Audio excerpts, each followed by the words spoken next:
My internet has gone out once already today, so I don't know if it will, hit an outage again sometime this stream. Let's hope it doesn't.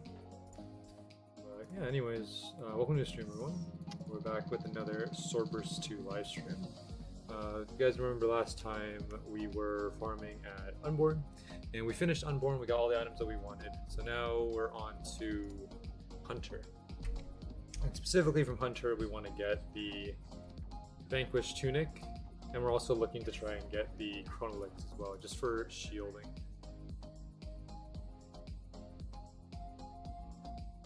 Alright, let me just adjust my music a little bit. There we go, that should be good. Alright. Alright, here we go. So yeah, no need to go to Unborn anymore. Because we got Soulstorm Chain, surprisingly as well. I didn't think that we would get 3 items from Unborn in just one stream. We ended up getting the Exile Deathplate, Reconciler, and Soulstorm Chain in last stream.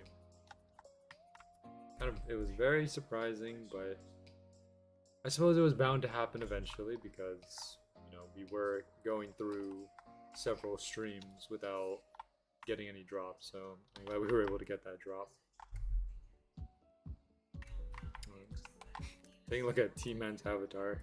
I think that's Columbina from Genshin Impact. Very cool character. Don't know much about them, but I've seen their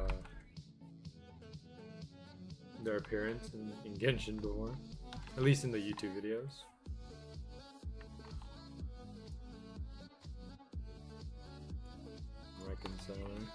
Reconciler is a pretty cool weapon, honestly. I do like the way that it looks. Honestly, like, Reconciler does more damage probably than my Blood's Influence. And that's probably because of, the leveling. Because if you take a look, Blood's Influence is like 275. And Reconciler and also Perception are 285. So if I max out the Reconciler, I'll probably deal more damage. But I mean, it's not that much more damage if I max it out. And I don't want to waste my Legendary Crystals. Just because, like, I don't really have that many right now. If I take this and then add it to, like, the Cultist that I have about, like, 39. And I could use those Legendary Crystals for something else. Like, for example, making them into Burst Crystals to upgrade my Burst weapons. Or, just upgrading other armors just in case I have to end up deleting something this stream. I don't know, but it's always good to be safe. I think out of all the armors, from the mini bosses and such, or just bosses and mini bosses on this floor, I do like Crown's Guard a lot. So there's something about Crown's Guard that I like about it. Vanquished Tunic and the Exile Deathplate are also pretty cool, but I think I have my favorite here set on Crown's Guard. I also like the names too. Crown's Guard's Fatigue. If that's how you say it, I don't know. I'm not good with words here. So, yeah. We're also at level 374, so 6 more levels and we'll be at 380. We're, only 26 more levels away from getting max level. So we're already almost, in the cusp of completing this challenge. All we have to do, again, for anyone who doesn't, who wasn't here last stream, or just doesn't know how to, like, doesn't know the requirements to finish the challenge. The way that you finish the challenge is 3 conditions. The first condition is to get max level, of course. You want to get max level because that's part of the game. You always want to get max level. Second, you have to get a tier 3 burst. It can be any tier 3 burst as long as it is a tier 3 burst. So it could be the shield, it could be the armor, the weapon, anything. As long as, you have to farm for the flame to get it. And then the last one is just being on the highest floor. So in this case, highest floor right now is the Eternal Garden. So once we hit Eternal Garden, hit level 400, and also, you know, get a tier 3 burst, we'll be finished with this challenge, and then we'll end up doing some other things.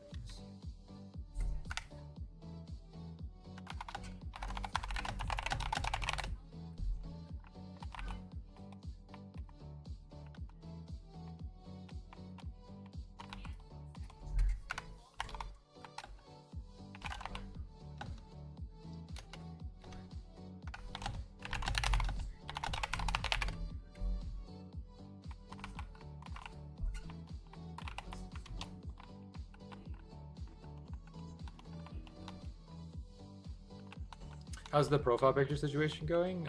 So the situation has been resolved now, Atomic. So basically, I got.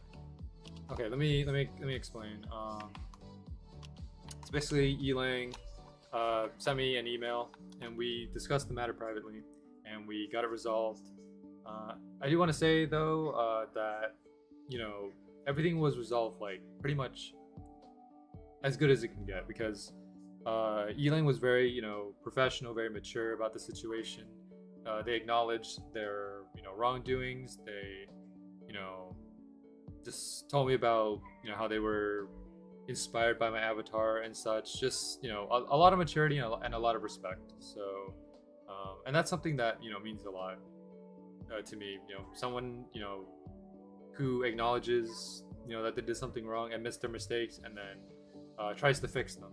So if you take a look at Elang's channel now, and also take a look at the Roblox avatar, they did make those changes that I asked for, and, you know, I respect that. So situation is completely resolved. I have no more issues. We're all good now.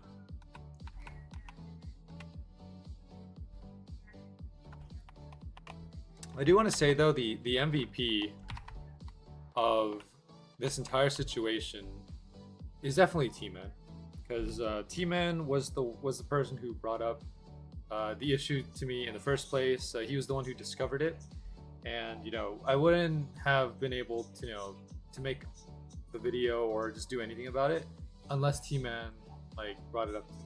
So I do appreciate, you know, T-Man notifying me about all of this, and, you know, he is the MVP of this. So I gotta give him massive props for letting me know.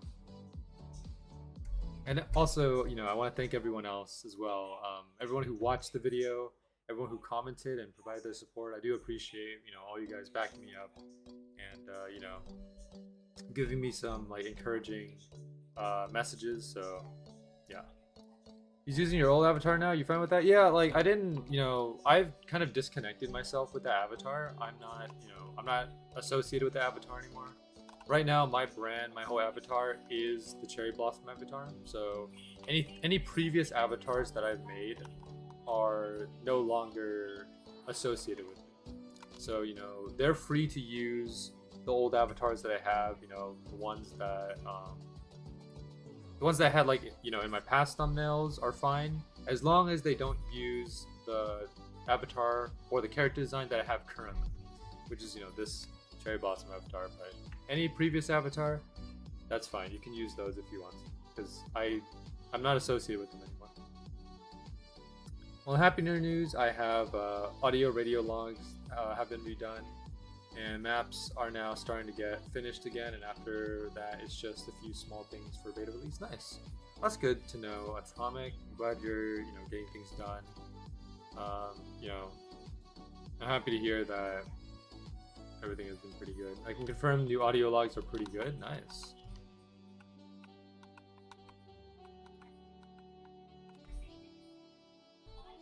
Are you like, or are you part of the Crystal Collection team, T-Man?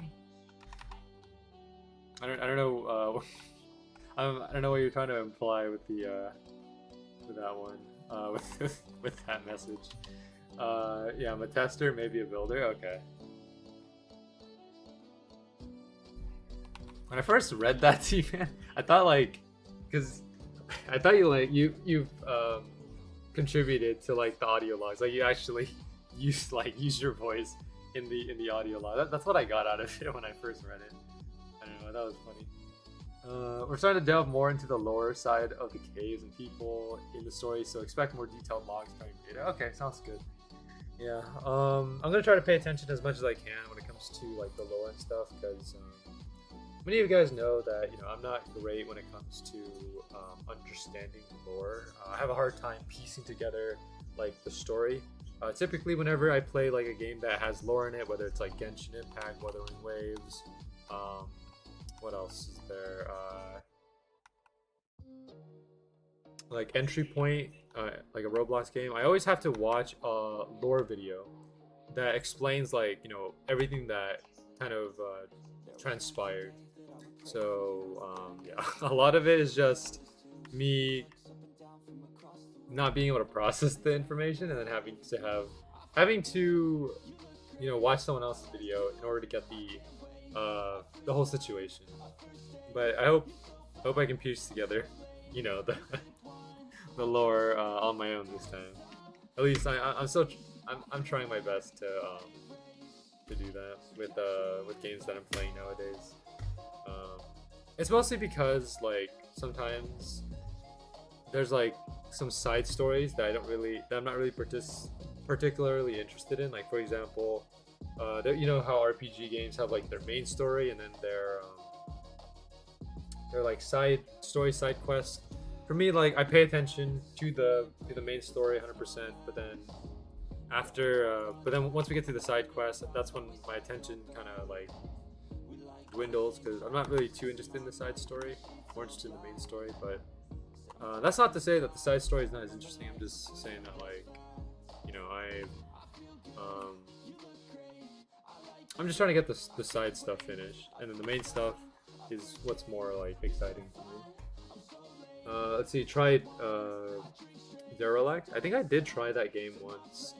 I thought it was pretty good, but I just haven't been putting any hours into it because I've been occupied with other games. Yeah. Right now I'm struggling to learn animating in Studio. That's fine. Yeah, like animating is a very difficult skill. I took most of you don't know this about me, but in high school I took a animation program, and it was a 4-year program. I went freshman to senior year. I did animation, and in that class we learned pretty much everything that you can learn about animation. We learned how to do traditional animation, where you basically draw, right, and then you like take a picture of it, you put the next picture, or you put the next drawing, take a picture of that, put the next drawing, right, like the traditional way. And then we also learned how to do digital animation, where most of animation is done nowadays digitally. So yeah, I know a few things about animation, but I haven't been actively I haven't been actively trying to animate myself. So a lot of the skills that I picked up from the class I kind of dropped now. But for CC it'll be mainly sorry, I cannot read. For CC it'll be fully main story. There will be some side stuff for certain characters, but it'll all tie into the main theme of the game. Nothing will go a different direction with any arc. We decide to even if it's more self-centered. Okay, that's good then. Yeah, I mean, I enjoy games with lore and trying to understand their lore, so I can't wait to experience the Crystal Collection lore, Atomic, whenever it releases. I cannot for the life of me get a part attached to an R15 rig. I don't have any I don't have any advice that can help you there, T-Man. I mean, the best thing I can probably advise is maybe talking to someone or getting into contact with someone who knows how to animate in Roblox. So that would probably be the best solution if you want to learn how to do animating, or you can even search up a video. But up to you. Whatever works for you.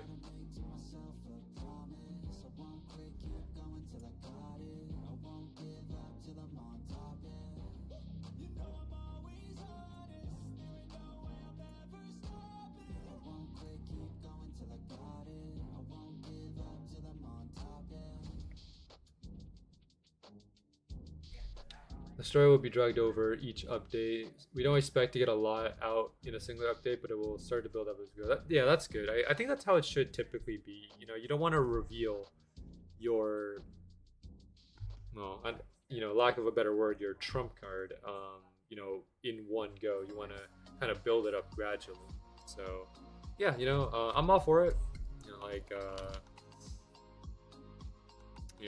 We get to experience like kind of like the beginning of the story, and then as we continue through the next few updates, we'll learn more and more about the characters, the universe, and such.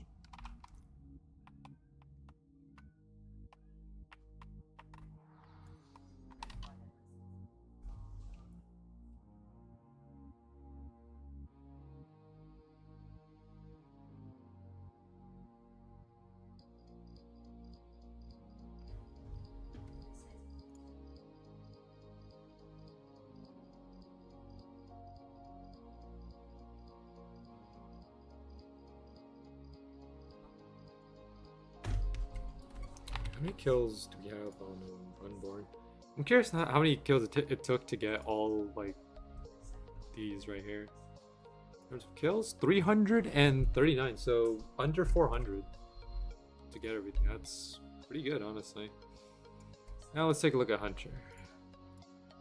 256, so not as much as the Unborn, but it's still too early to say whether or not we're gonna get more items, because the only item that we've gotten so far from Hunter is Blood's Influence, so we're still trying to get ourselves the other items. Blood's Influence is pretty much like the only item that I didn't really want, because Hunter only drops 3 things, being Chronolix, Vanquish Tunic, and Blood's Influence.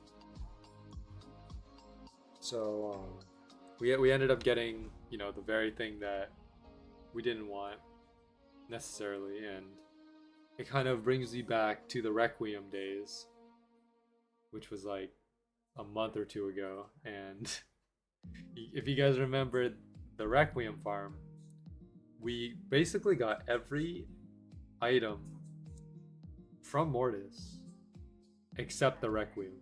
We got every other item except the one that we actually wanted, and eventually we did end up getting the Requiem, but it was such a struggle, because I think what we ended up doing was we got every item, and then the items where like you can dual wield and stuff, like for example the shields and the one hands, we ended up getting like a copy of those.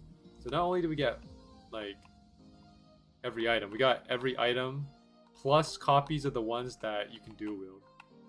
So it's quite the experience there. Nice, we got LCS.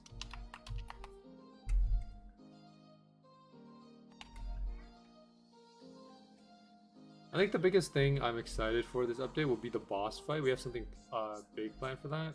I think I did see something about that, posted in the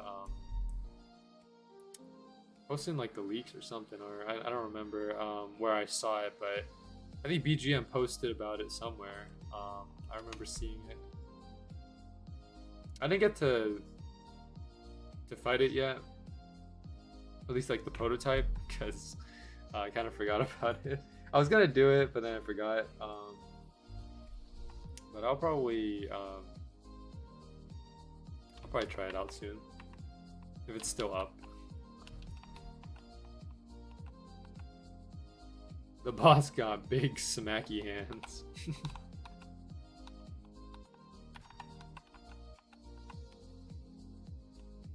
Like like Saurus. Big old smacky hands. I mean, smacky hands, what comes to mind for me is Saurus and Ball.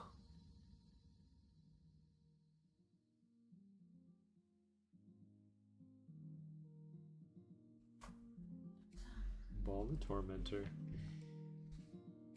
One thing with our bosses, it'll usually be one and done fight. Of course, you can replay the fights, but to progress, it doesn't require usually more than one fight, because bosses will feel more like a threat instead of an obstacle. Okay, that's good then.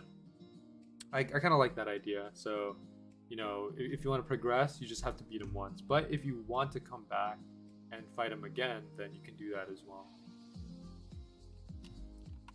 So yeah, I do like that idea.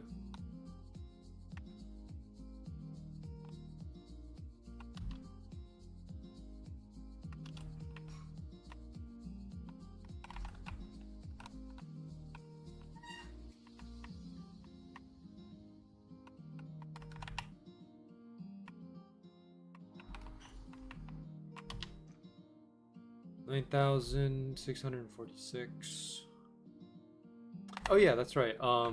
Speaking of like new stuff on Swordburst 2, Tribute actually got added. I think we actually saw it get added last stream because we got pushed back to the main menu last stream. So it's this tribute right here. I think to me it looks like a spear. Actually, this might be the spear that they showcased in the leaks, right? Yeah, it is. It is that spear. I mean, it looks pretty cool. I like that. The color, the overall design. But getting it though, that's a whole different issue. You know what is exciting to get though? Imagine just farming in Swordburst and then in the chat you just see you received Angel's Grace. What a time that would be. Another major thing I'll hint at is there will be an element of choice in CC as you progress, and those choices may depend what happens to you throughout the game. Oh, okay. So it's kind of like one of those games where like, or well, one of those scenarios where your choices impact like the outcome of the game. Kind of like it makes me think of, you know, the Walking Dead game, where, you know, like the choices that you make in the Walking Dead impact how the game will result, like in the later stages. Every time I weld the parts together, his hand falls off. Are you like trying to make what kind of animation are you trying to make, Tina? Is it like a fighting animation, or is it like a walking animation? No, or what exactly is the I want a spear stance as of right now. Okay.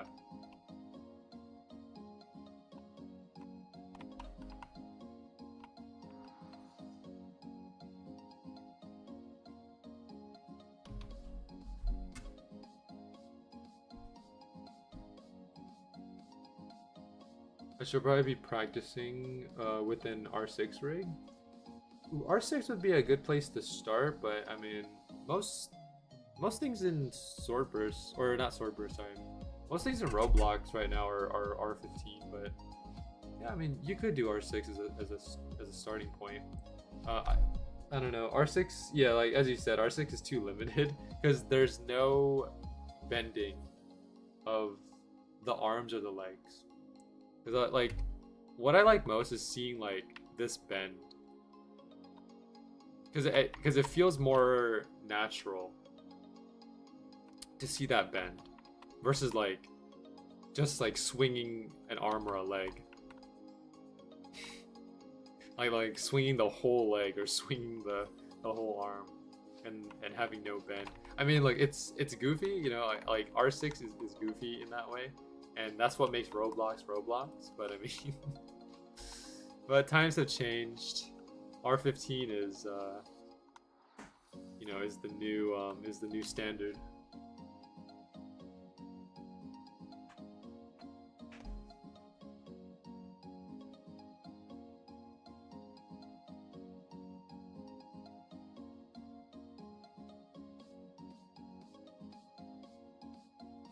Also, we might hold off on media share for this stream. Maybe. I just want to kind of chill out today. Maybe no media share today. I don't know. We'll see though. But for me, the toxic boss isn't my most excited ambition, but our biggest project in beta yet will be the Nebula Cave. It'll be very challenging for us to make. Oh yeah, that's right. Yeah, I remember the Nebula Cave. Brings back a lot of memories of like Crystal Collection Legacy.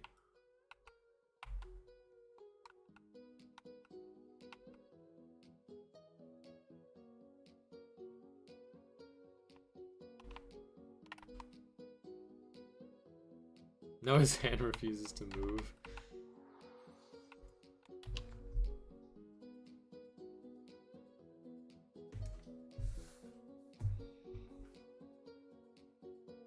Yeah, animating is not the same as like posing and stuff, because like making poses for those Roblox vendors that I used to do back in the day, posing was pretty simple. I mean, there were some things that were kind of hard with posing, but posing and animating are two different things.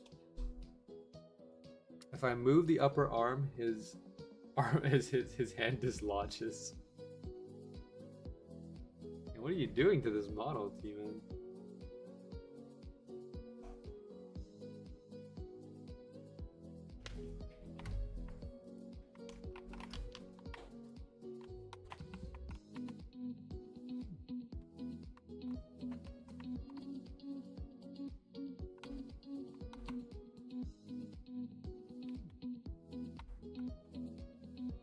I can rig an R6 rig with a spear, but not with R15.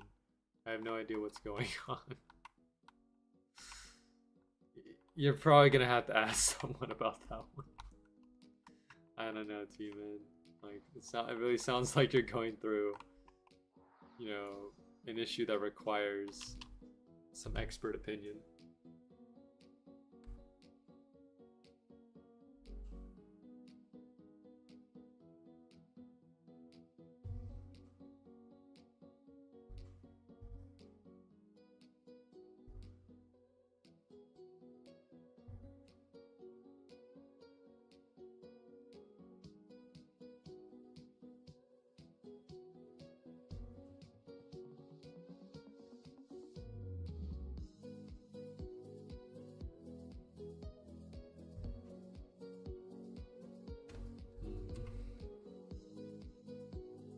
We're at 375 now, which is good. 25 levels more to go.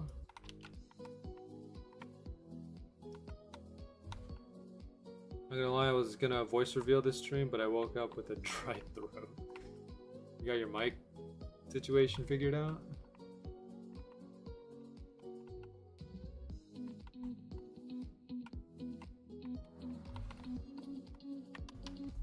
Nice. Today is not my day.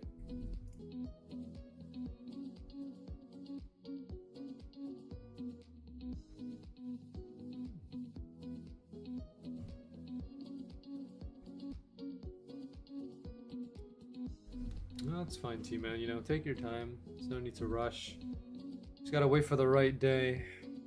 I think it would be more, I guess, how do I put this? It'll be more impactful if you voice revealed with Josh. That way we get, like, you know, we get the reveal of the century.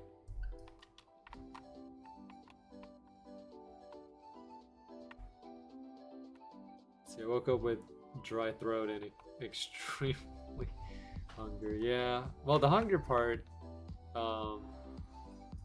you know, can be figured. Oh man, I got another Blood's influence. Come on, man. But anyways, yeah. So the hunger can be figured out. The dry throat is a little more difficult. That one will require some additional measures. But you can always start with water. Water is important.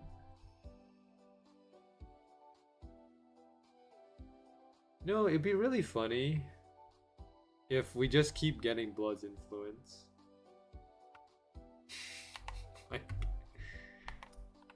And I just never get Vanquished or Chronolix. I just end up getting Blood's Influence every time. Be very funny, but kind of sad as well.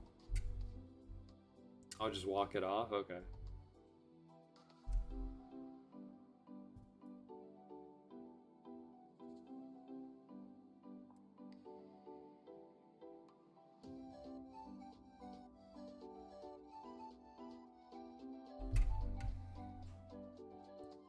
I mean, sometimes you can just walk it off. Other times, it might come back to bite you if you don't take care of it.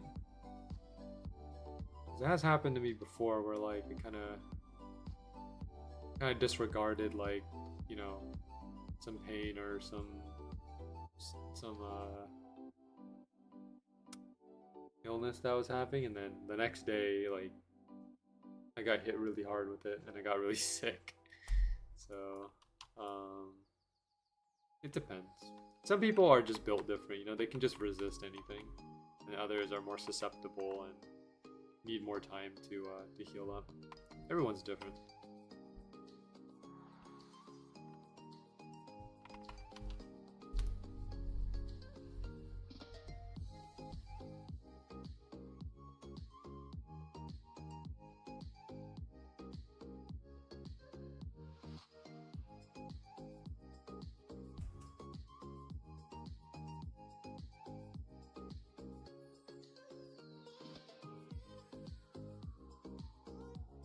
How's your soccer stand grind going, T-Man? You got everything you wanted?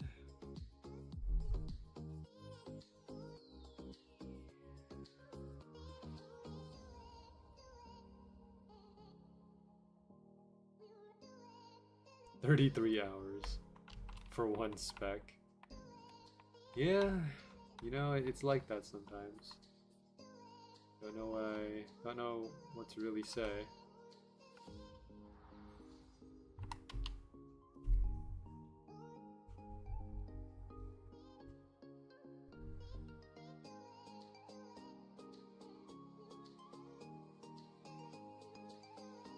Honestly, the greatest grind that you can have is the one that where you just don't give up, you know? You just stay determined. Because there are grinding sessions where, you know, you can just get what you want instantly, but the ones where you don't get the thing that you want right away and you just have to keep going for it really kind of tests your character to see how determined you are.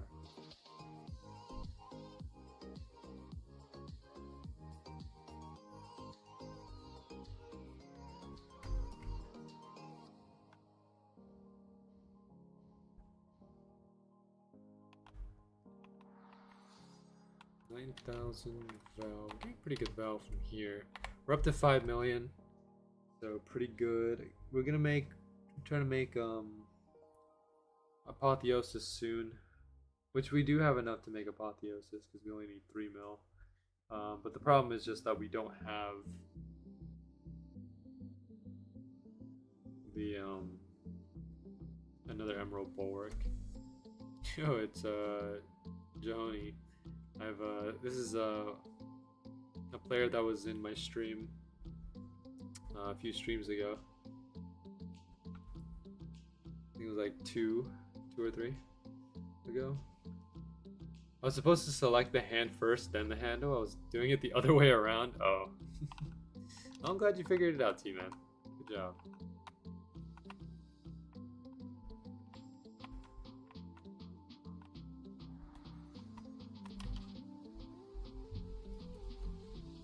I think that makes sense, though, since, you know, you want to select the thing that you want to move, and then the thing that's holding that or the thing that's like attached to it, if you know what I mean.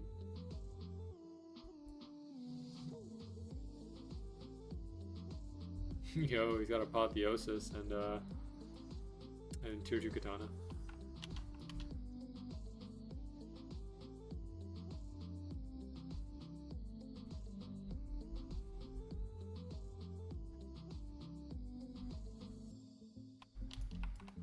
I love farming Hunter though, because farming here, you know, at least lets me chill out a little bit.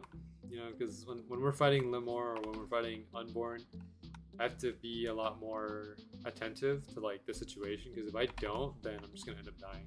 And Hunter's kind of the same way, but Hunter has a lot more leniency, so I'm not as worried about it. You just get to chill out a little bit more. Like, you know, if I just turn on my block skill, then, you know, we'll be fine. We'll be alright. The scariest thing is when Hunter like pins you against the wall here and you're not able to like escape. And Hunter has done that to me many times, and I have no like escape route, because if I spirit dash, I'm gonna spirit dash straight into his hitbox, and if I, you know, try to roll, I'll just roll it in his hitbox. The only way out that I could see was like, you know, jumping, right? You have to jump, but look how tall Hunter is compared to me. I won't be able to jump, you know, out of that pin, because I'm just not tall enough. And the only way to make it work is if I jump on top of like another player.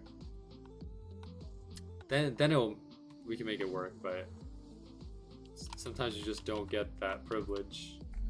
So that's just how it is. But Swordburst 2 is Swordburst 2. Okay, I can understand now why people struggle to make spear stances. Spear stances are pretty hard, yeah, because like there's so many ways that you can use a spear. You know, you can use it one-handed, you can use it two-handed, and like, you know, holding a spear can also be different between people as well, because you can hold your spear, you know, normally, or you can like hold it more like a javelin and use it as like a throwing weapon. There's many different ways.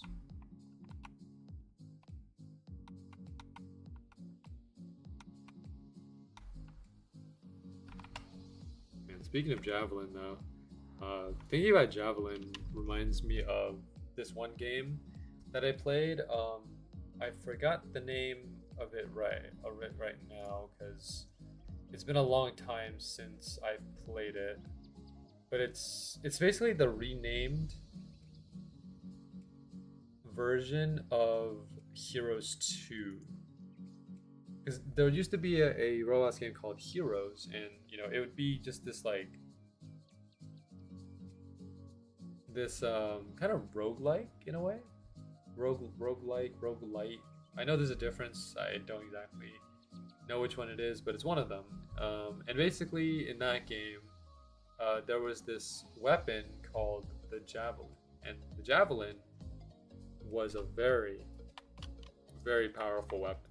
I think they nerfed it a while back, I'm not sure, but basically what the javelin would do is you would throw it towards an enemy, and it would like hook the enemy and then pull it back to you. So think of it like a tether. You throw it and then it pulls the javelin, and the enemy come back to you. And the interesting part is that like it would do a double attack. So you would deal damage when you throw the javelin, and then when it pulls the enemy in, you would do another slash, like right after the pull in. So you would just deal 2 hits. And because the javelin was so strong, you would pretty much just like, you know, 2-shot the enemy. You know, you throw the javelin, it would do like 50% or 70% of the health, and then the final slash just kills the enemy. So I would use that in the runs, and I would just, you know, destroy a lot of the dungeon floors just with the javelin alone. What's going on, Zero? Welcome to the stream.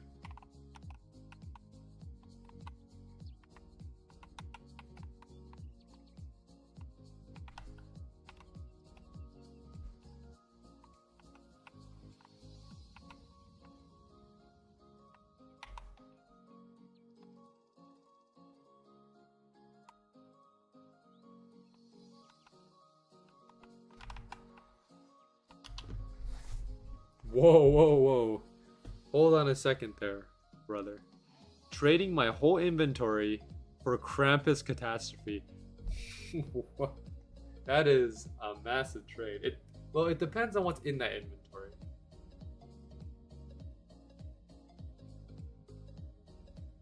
I don't have Krampus myself, so you know I can't do the trade anyways.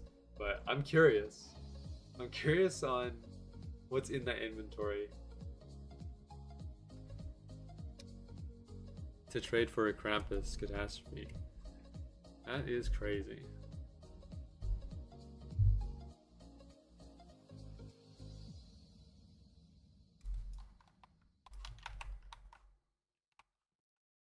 If I had to pick between getting Krampus or getting Fractured, I'd probably take Fractured just because I don't think as many people have Fractured. It's like Fractured is more, I guess, like rare because less people like farmed the dragon back in the day.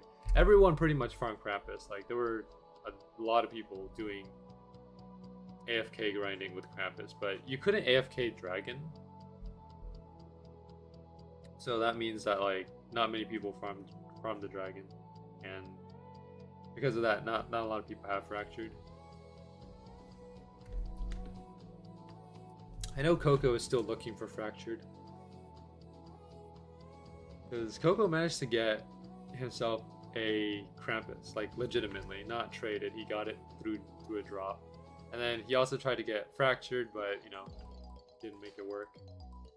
Do you use a Chrome Roblox extension? I use a extension called Rogold Premium. So it's basically Rogold, but a more enhanced version. That's like a one-time payment. So like Rogold has 3 options. I think you can either do it monthly, you can do it yearly, or you can do a one-time purchase. I did the one-time. Because, you know, eventually eventually the subscription catches up to you, right?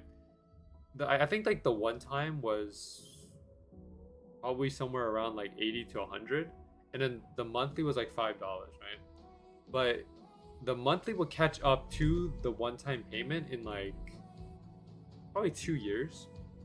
And I know I was going to be using Rogold for more than 2 years, so that's why I went with the one-time.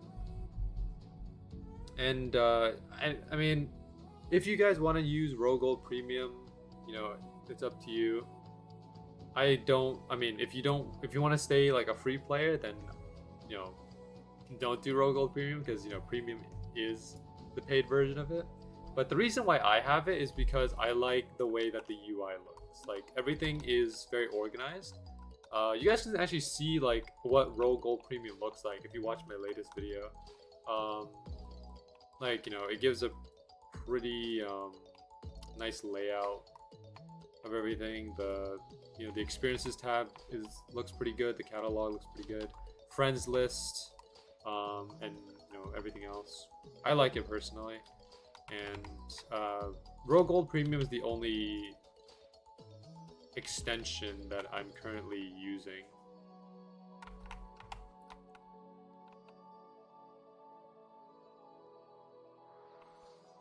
Like I'm not using like what is it, Better Roblox or like Roblox Plus or anything. Rogold Premium is just my ideal one. The ideal extension for me.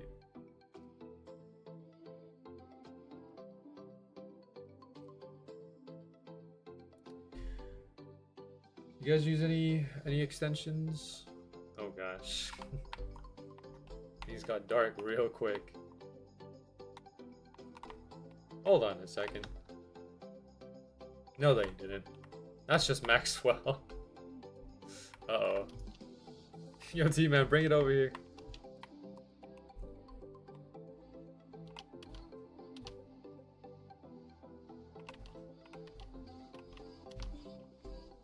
Alright, who's causing this? Oh, of course. Got alone in the server. What did I expect?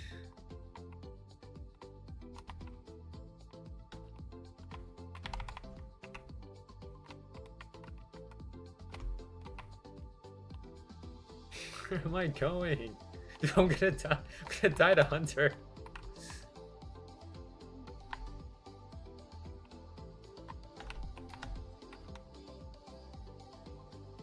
Dude.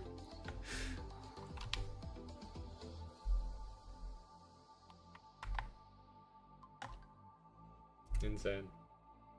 I have BT Roblox, but I saw your latest video, so I was wondering what you use. Yeah, I use Rogo Premium. That's what it's called. I was lucky enough to trade for both of my fractures. Nice. I don't think like if you take a look at my main inventory, I don't think even if I offer my entire inventory, I don't think it's enough to get one. Hey, thanks for the TP.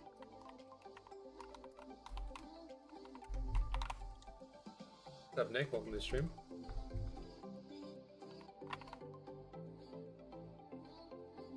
Like, I doubt I'll be able to trade for a Krampus either.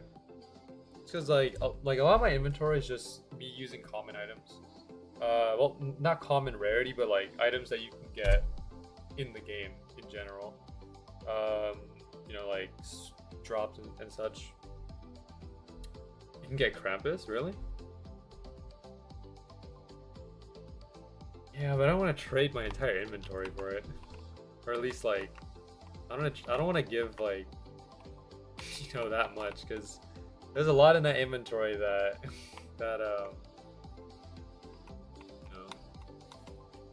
know, there's a lot in that inventory that I want to keep, so I don't know, and I just don't do trading in general. So I give you a tree, it does 31k damage. It's I can't trade with this account because of the challenge, but I appreciate the offer. Inflation is so high in Swordburst 2, you have to have thousands upon thousands of OML to trade for the big money items. Yeah, that is true, yeah. Like, I want to see someone try to... Well, I mean, it's already happened, but I think Dragon traded to get Liminal Scythe. I'm curious on what he put into that trade. Yo, he's looking for Niflheim. That's crazy.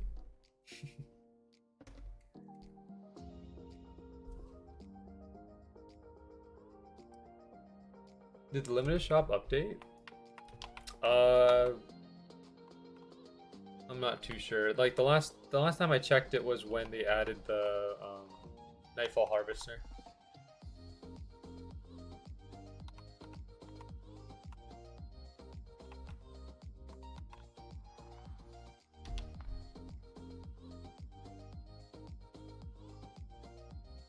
Yeah, look at that. Nightfall Harvester.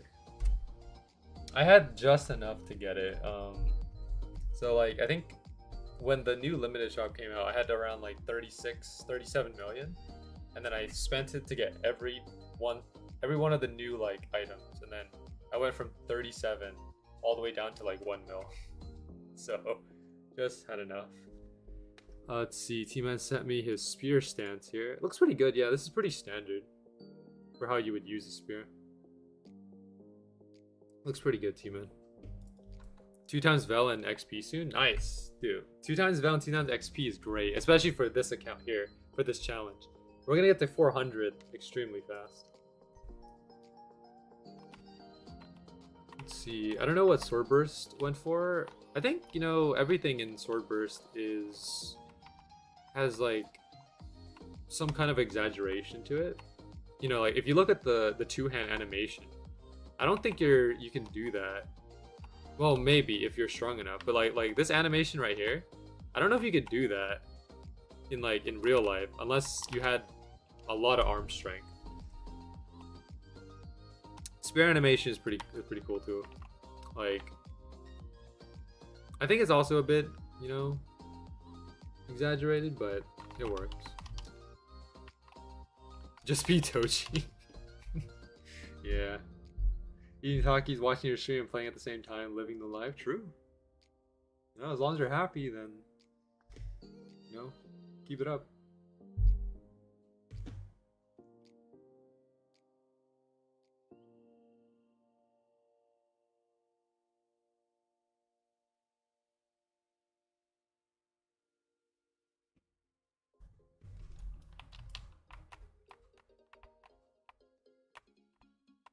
Honestly, like I do the same thing whenever I'm off stream. Not necessarily eating or anything, but I just hop on a YouTube video and just do whatever.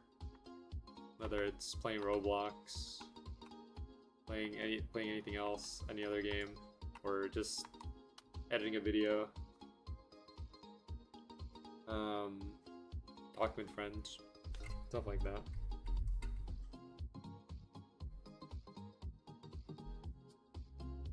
Sometimes it's kind of nerve-wracking to see like how long I've been watching YouTube, because most of my YouTube watch time comes from my phone, and I think like, you know, there's probably over 50 hours of YouTube watched like over the last like month or so.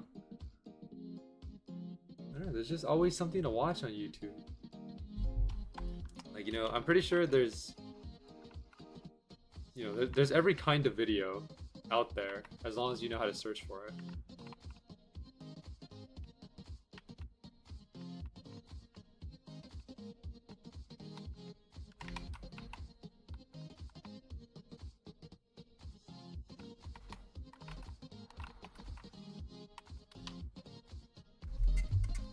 Mostly what I search for nowadays on YouTube is just news about like game updates. I always want to check like the latest game updates, make sure I'm up to date.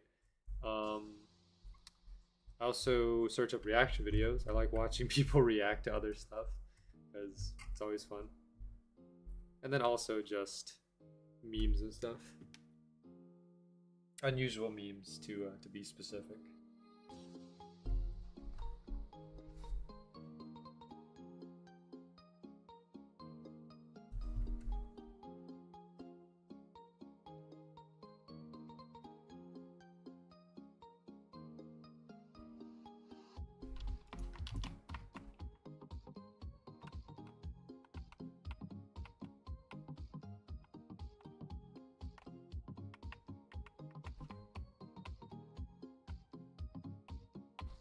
Oh yeah, wait, I've seen these guys before. I've seen these usernames. These guys right here, Doctor and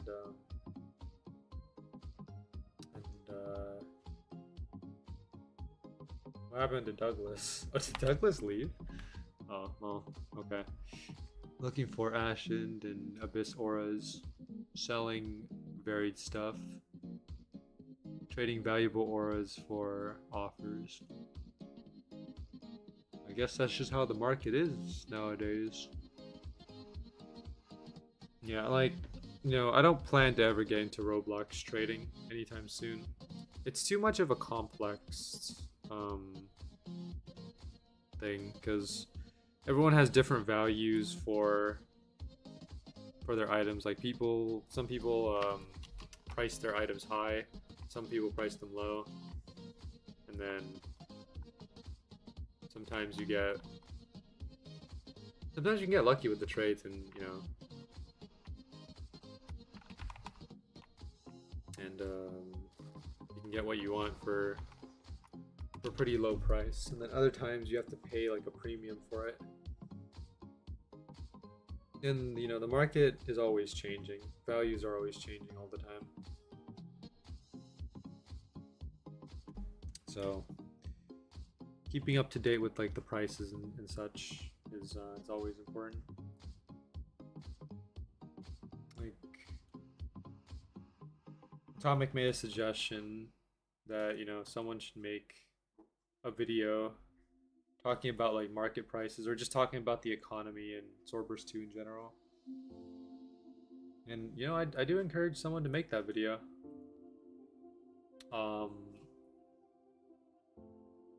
I'm not gonna make it though, because I don't understand the economy or the market.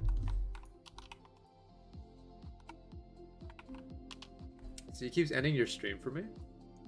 That's kind of odd. It's still going for me. I don't know if anyone else is experiencing the issue.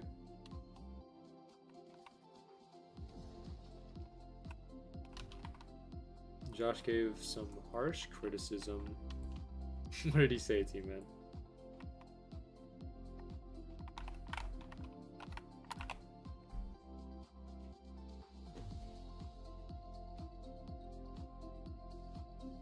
Legs look goofy. Hold on, let me take a look. Oh wait, yeah. Yeah, I don't think the knee is supposed to do that. But you know what? It's a good start.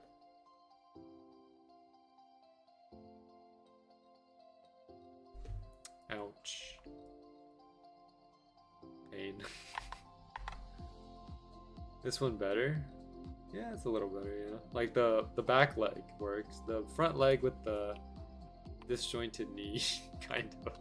I don't know how Roblox animators or how it works or anything. So I can't really give a fair criticism because I'm not an expert in making these in making animations. I would love to make Roblox animations, but it's gonna take a lot of learning. And once I figure it out, I can probably just post some fun animation. Maybe even make a little channel trailer out of it.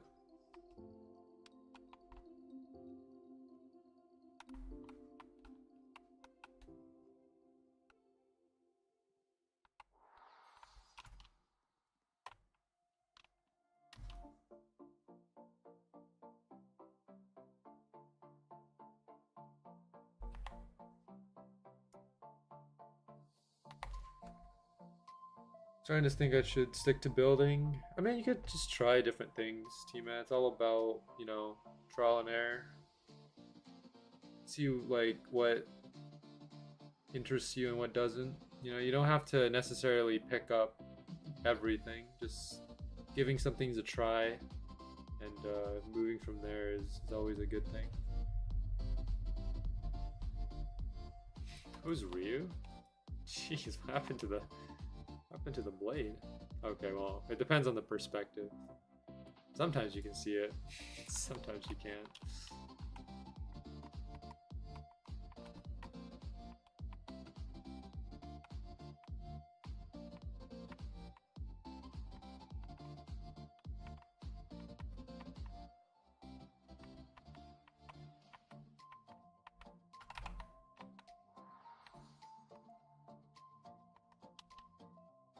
Whose idea was it to put like these weapons from 7 Deadly Sins into Swordburst?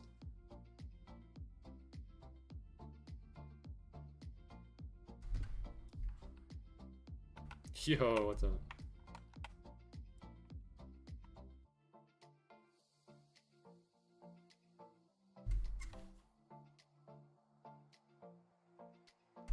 Got judgment.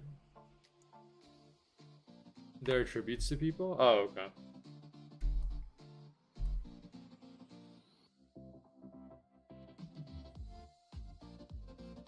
It's like, well, I guess it's in the name.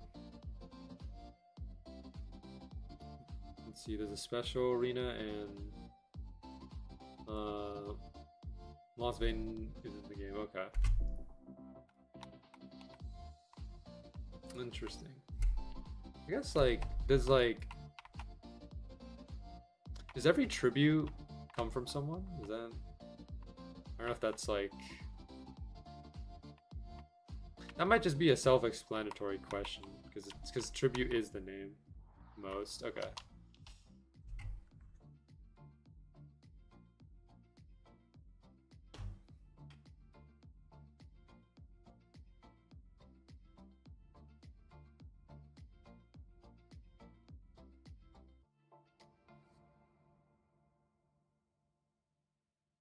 Oh, okay.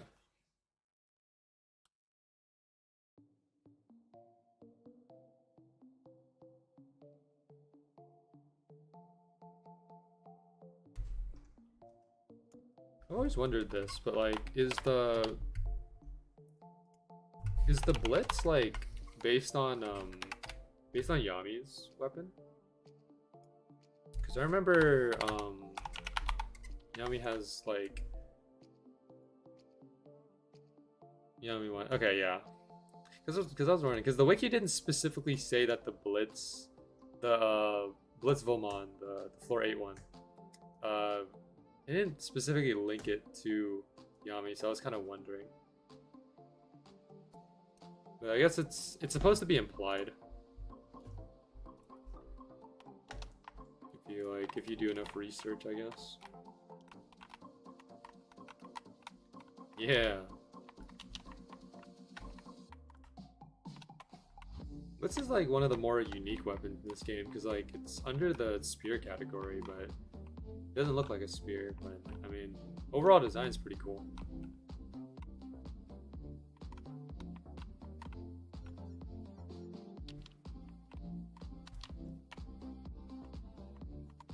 She's gonna die. Blossom is technically Bond's tribute. Oh, nice. Let me pull up a list here of tributes just to get an idea of what's in the game.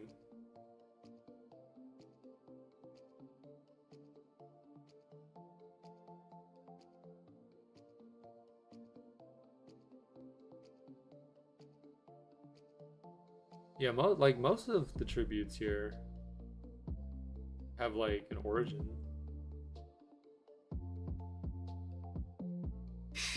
Dude, the spoon power. I always laugh thinking about it. I bought another nightfall? Okay.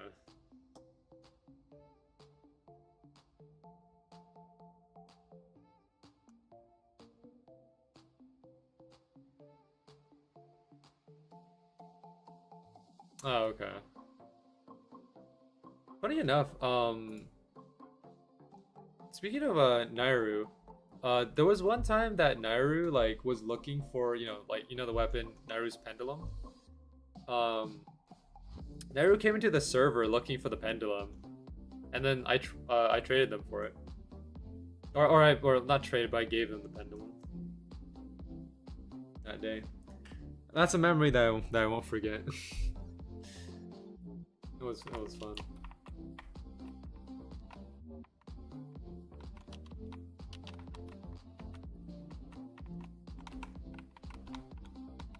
Cause I was farming what was it? Duality Reaper, and then I just randomly got the pendulum, and then I think after that Nairu joined in. I just traded them, and then they left. Good times, good times.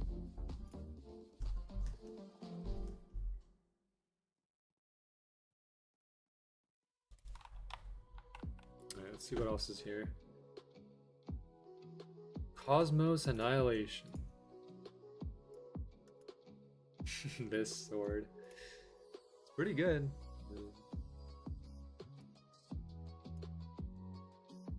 Only one person has it. Jay Sharko. Or no, Jay Sarko. I keep calling him Jay Sharko. It's Jay, or unless they spell this wrong, but yeah, this thing right here. Cosmos Annihilation. It's pretty good. I mean, black sword with like white patterns on it.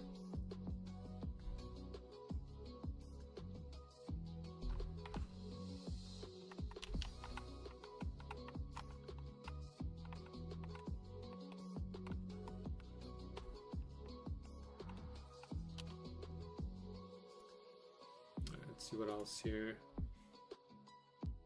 Hero's Guardian. Hero's Guardian with the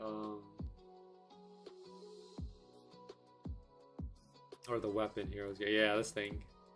Double-sided rapier with you got the Broken Promise side, and then you got the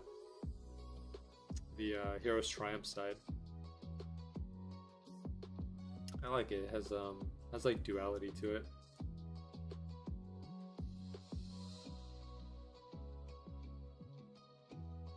Oh, this weapon right here. Was this like? Was it like Donuts? Who hosted it? I forgot who exactly hosted this weapon. But I have seen it before. We're supposed to get emotes and new rapier animations soon. Nice. Me and him? Oh, nice. There's only one in existence, right? Like only one person in Swordburst 2 like won it legitimately. 3? Dang, okay. I am behind on the news here.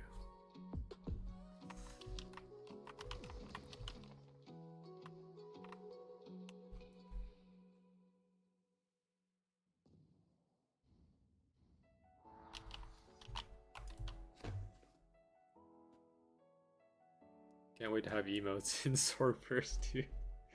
Emotes are gonna be like, I mean, I don't know who's like planning to use emotes. I'm gonna use the emotes though. Like, I don't know what kind of emotes there's gonna be though. If there's any goofy ones, for sure, I'm gonna be using those.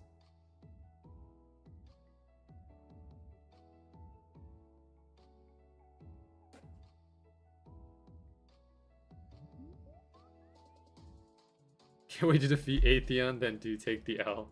True. Yo, we got Angel's Grace. No way. Look at that. Angel's Grace. Not got it, but like...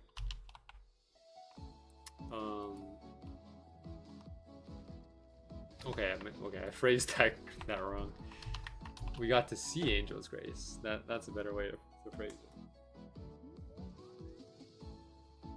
Someone will get Angel's Grace though. You know, I'm waiting for the day where someone will post a screenshot of them having it.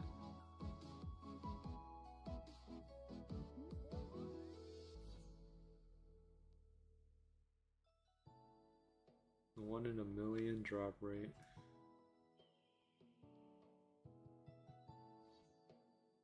I mean, whoever gets it pretty much has the power. Not that it's like tradable, but you at least have like something to flex about. One person who gets it is gonna post a screenshot saying, "Guys, what is this?" True, actually, yeah, you're right, dude. I see like those types of screenshots all the time, where like people get an item and they just don't know what it is. It's very funny. And then most of the time it's like, it is a rare item.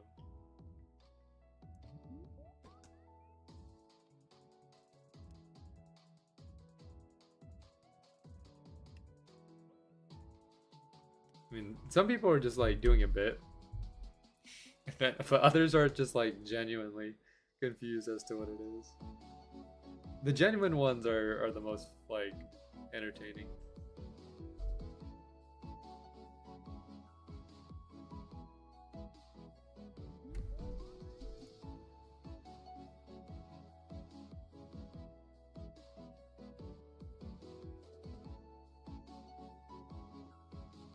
Oh gosh, Rainbow Rusty Rapier. I remember that one. I grinded for the Rainbow Rusty. 7 hours that I'll never get back.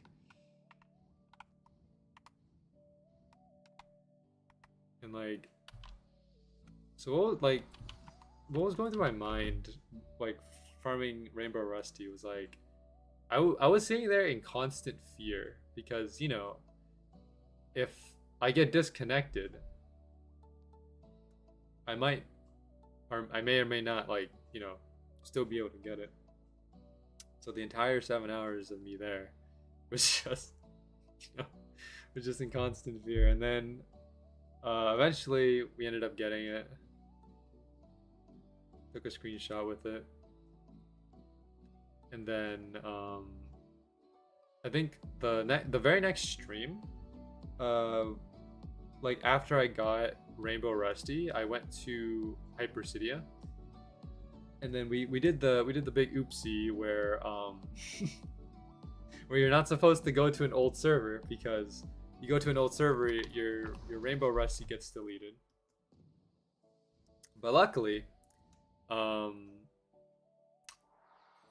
we got Yato to watch the stream, or he was watching the stream, and he was like, and he gave the Rainbow Rusty back to me, so that was good. I got my Rainbow Rusty back.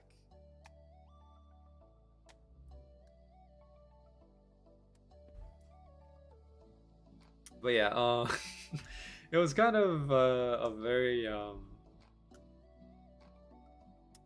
of scary feeling. Looking at your inventory and seeing something that you spent 7 hours just disappear. It really kind of humbles you a little bit.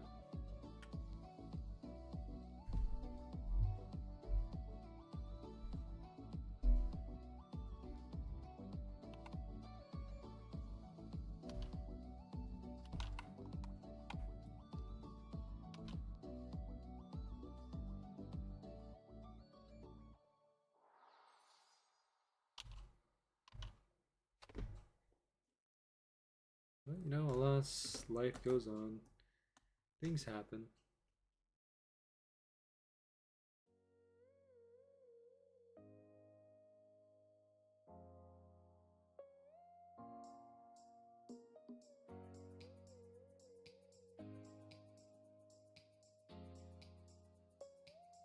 And even like during that time when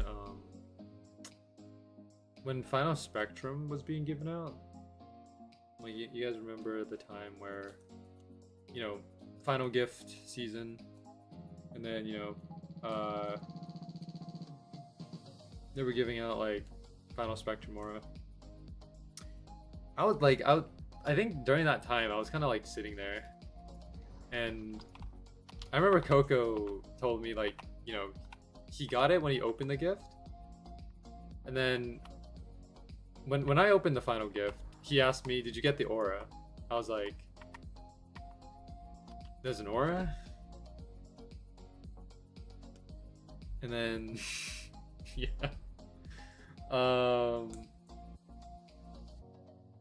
I did so many restores. Oh man. I think like the normal person would be like, "Oh, I'm gonna go get my Final Spectrum right away because, you know, I'm supposed to get this."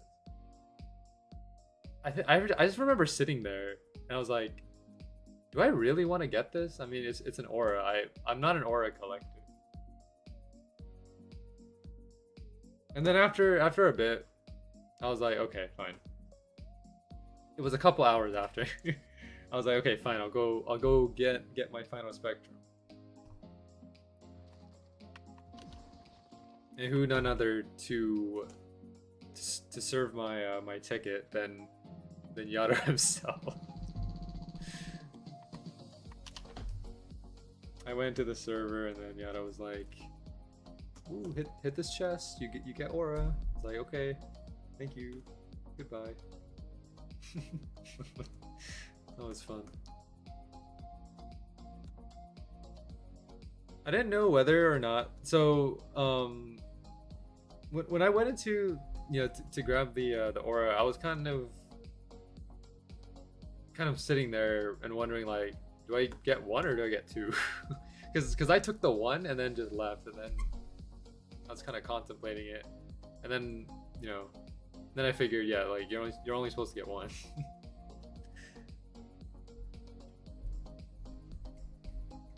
And, you know, the price of Final Spectrum at that point, because, you know, some people wanted to get another one to dual wield.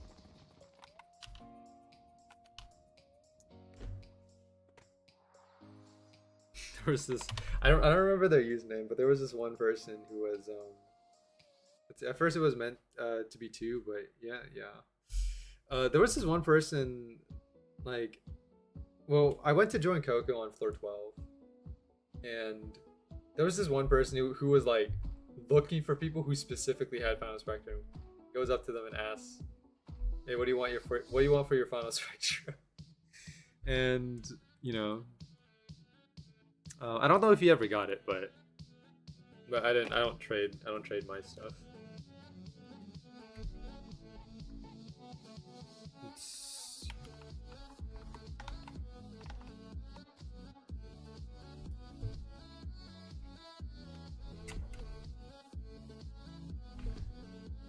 But yeah,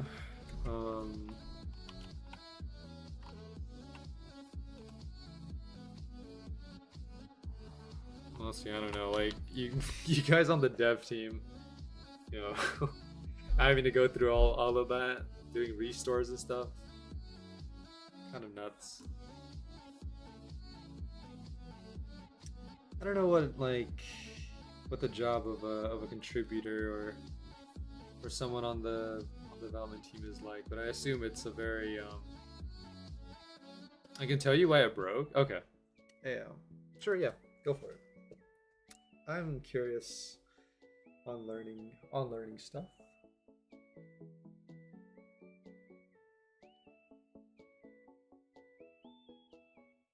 It was supposed to be 2 from the start. That makes sense, yeah. It's like 2 swords, 2 auras.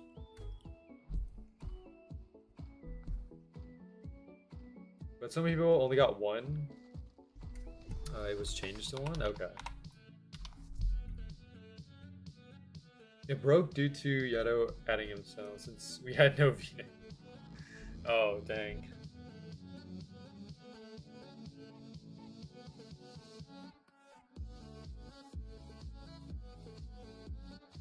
Since Max was only on that time. Yeah, I'm getting credit.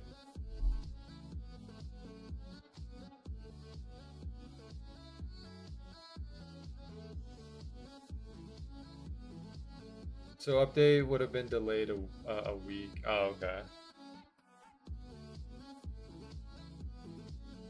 Dang, okay.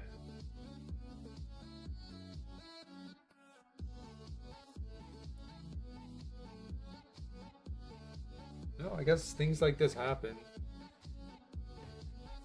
It's always, you know, I guess that's just how game development is sometimes. You try to implement one thing, and then sometimes it just doesn't turn out as intended, and then things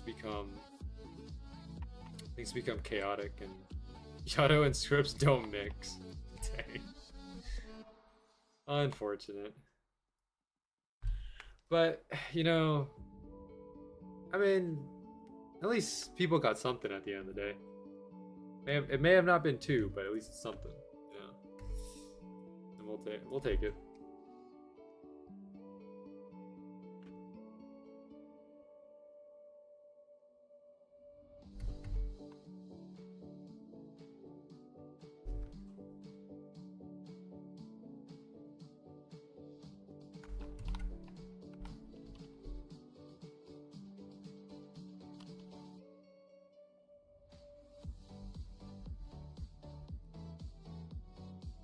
Found them.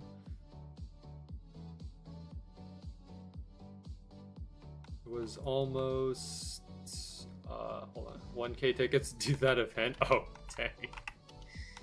Yeah, I could imagine, like, I mean, a lot of people, I mean, there's a lot of players in Swordburst too, so I would imagine that, like, you guys, you know, had to go through, you know, yeah, days of, like, of just processing tickets over and over again.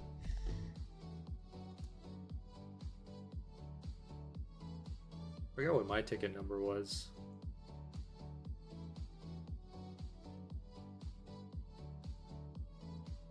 I remember there being a 3.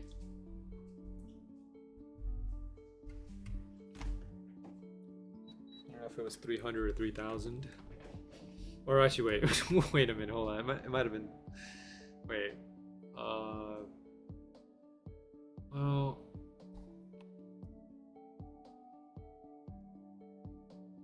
Let's see. I did most of them. Grand day, never handled when I got busy. Okay, nice. Well, you know, you guys have a pretty well constructed dev team. You know, because like, you know, if someone's not available, then someone else just takes over. So it's pretty good.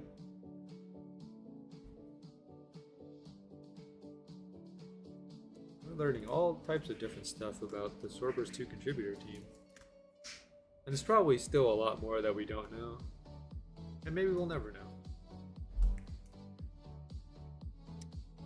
But the important thing is game get update and everyone happy. Yes.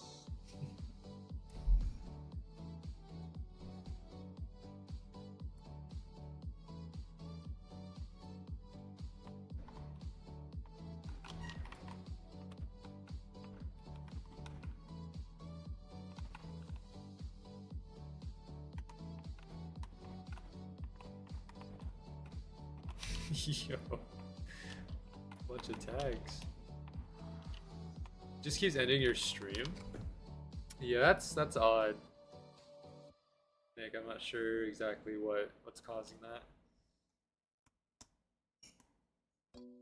Speaking of stream though, we're about an hour and 20 in. Let's see, Secret Alpha is when I'll be happy since it's been something a lot into it. Yeah, I mean I'm excited for the alpha release of Sacred Legacy. I'm definitely gonna play it because, you know, I like the way that the game is like coming together. You know, the well, I don't know if you call them leaks, but like the weapons and like the armors that you guys have been posting in the server. I definitely like the look of it, and you know, the whole aesthetic and stuff. So I'm excited to see it. I'm curious on what the combat will be like. I mean, we've kind of seen a little bit about combat, but I'm curious. Who's streaming? I don't know, man. That's a good question. We try to keep building hype. Yeah, I mean, go for it. Let's see. I just hope it's better than Swordburst 3. I think for sure. You know, I have high hopes for Sacred Legacy. I mean, it is being built by, like, you know, the Swordburst 2 contributor team, so I assume that it's gonna be pretty good.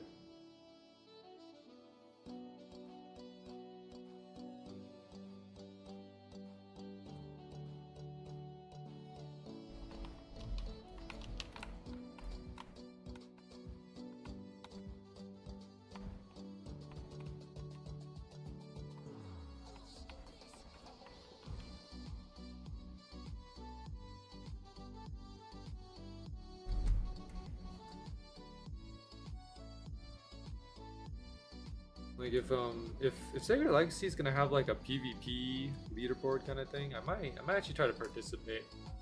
If there's like a ranking system for PvP. That glitch is the best on these two swords. Yo.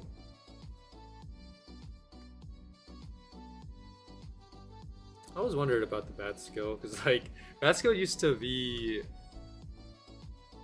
like very prolonged. Like, if you use the best stamina loadout in the game, you could use bat skill for a very long time.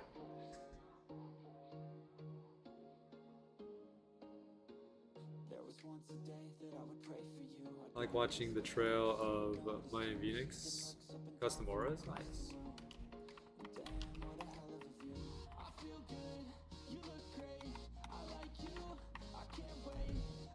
I think honestly, like, you know, all the custom auras in this game have a very neat aesthetic to them.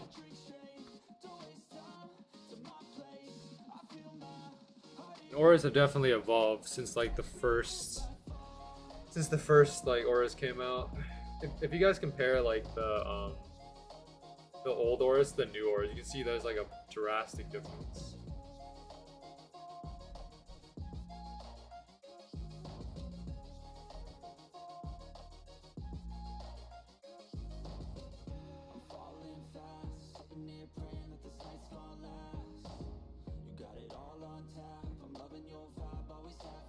Imagine the old ones getting a remake.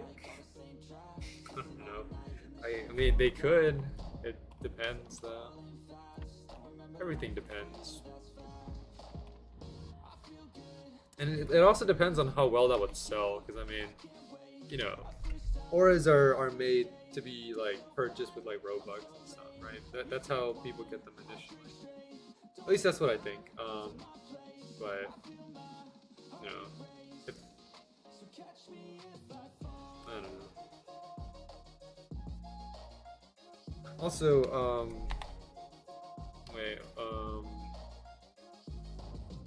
Lone, like when the Eternal Garden gets removed, will this like aura chest go with it? I'm assuming that this aura chest is just there for Eternal Garden, or is it something that's gonna stay? Rip Demon.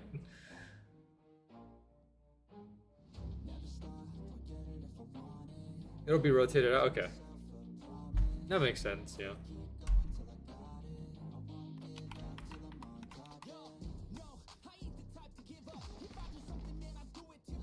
Killed over 500 hunters. Haven't gotten a drop. Let's see. When that floor is back, that chest will be back. Okay, so Eternal Garden is not getting like removed permanently. It's just being rotated out to another floor, and all like I'm assuming all the floors will get a rerun, right? Eventually.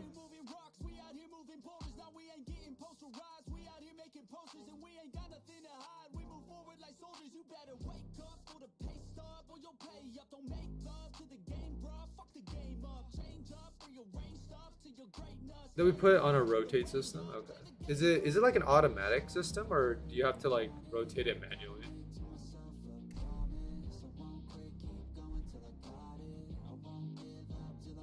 Like an automated system to rotate the floors like that is kind of insane. Another bit of time when the new one is out. It'll be set to leave after a month. Oh, nice. Okay, that's a pretty neat system, honestly. Having it set up like that.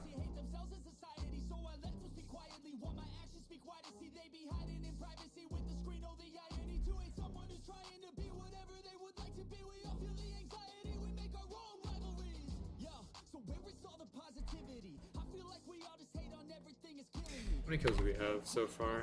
We need to check again. This is unboard. We'll give it a bit of time before rotate starts. Okay.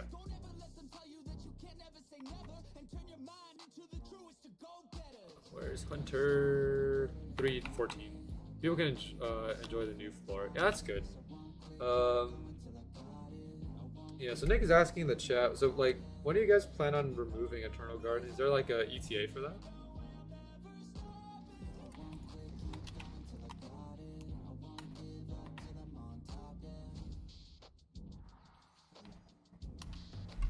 Hunter is dying quick. Oh my gosh, just exploded. Soon? Alright, fair enough. Soon means soon. Very soon. Soon is a very subjective word. But, you know, well, you can take that into your own interpretation, I guess. I still haven't even gotten a legendary. Yikes. I need to farm Eternal Garden more. Like, I don't know. I mean, the only reason why I'm going there nowadays is just to see if I, like, what's going on over there. Most of the, at least like 70% of the servers I go into are like servers that farm the Blossom Knights, like the AFK farms. I rarely ever find servers that farm Azus. Maybe I'm just looking wrong and I'm just getting in the wrong servers, but most of the servers I go into are just Blossom Knights farms. We still have not gotten a Chaos Bringer though. We're currently, I think, about 3 or 2 in. I set up AFKs here and there. Okay. If you plan on setting up an AFK like later today or whenever, I'll try joining it. I think Delta Climber is currently in a server of people farming it. Okay, I can join Delta Climber. Yo, like trying to get into a Delta Climber video.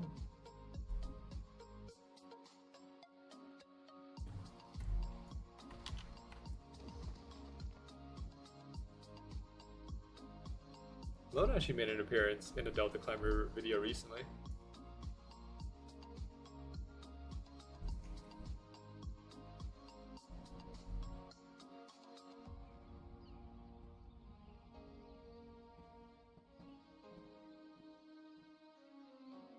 What I do is I spawn a house so it gets stuck.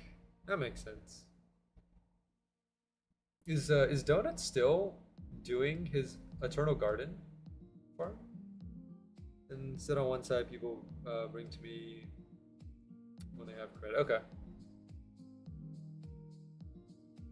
Honestly, that's a good way of doing it. I remember like Donut, or I don't know if this is true, but like I remember people telling me that Donut like farmed a bunch of like with a bunch of his alts, and he still hasn't gotten like Spirit Blossom. When no one is there, it'll come to me. Okay. Oh, that's a pretty well thought out system, honestly. Donut has it now? Okay, well, I'm glad he does. I'm like, I would be surprised if he doesn't, because I mean, he's like, this guy has like, what, 10 alts? If he doesn't get Spirit Blossom on one of those alts in the time that he spends farming on Eternal Garden, then, you know, I'd be very, very surprised. I offered to buy him too, he wouldn't let me. Well, you know, I suppose that's how some players are, you know. You gotta get the item yourself to like feel accomplished in a way, you know? Because like being given an item sometimes feels like very underwhelming in a way. But it depends on the person.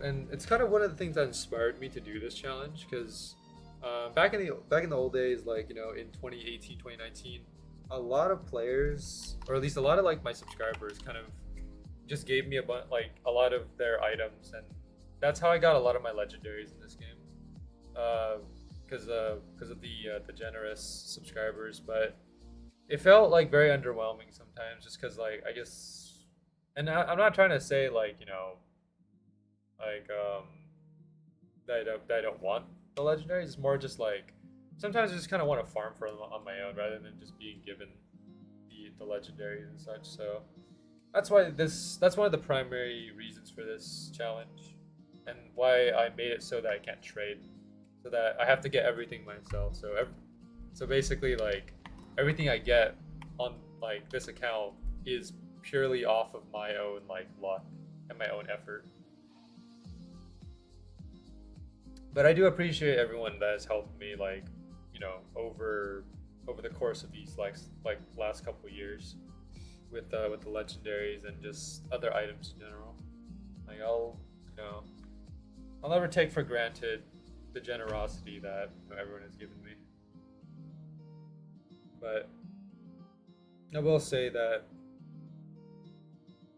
nowadays I'm trying to mostly get things on my own. If it comes down to it, then maybe like I'll trade for it, or I'll accept the trade for it. But most of the time, at least like 80% of the time, I try to go for things myself.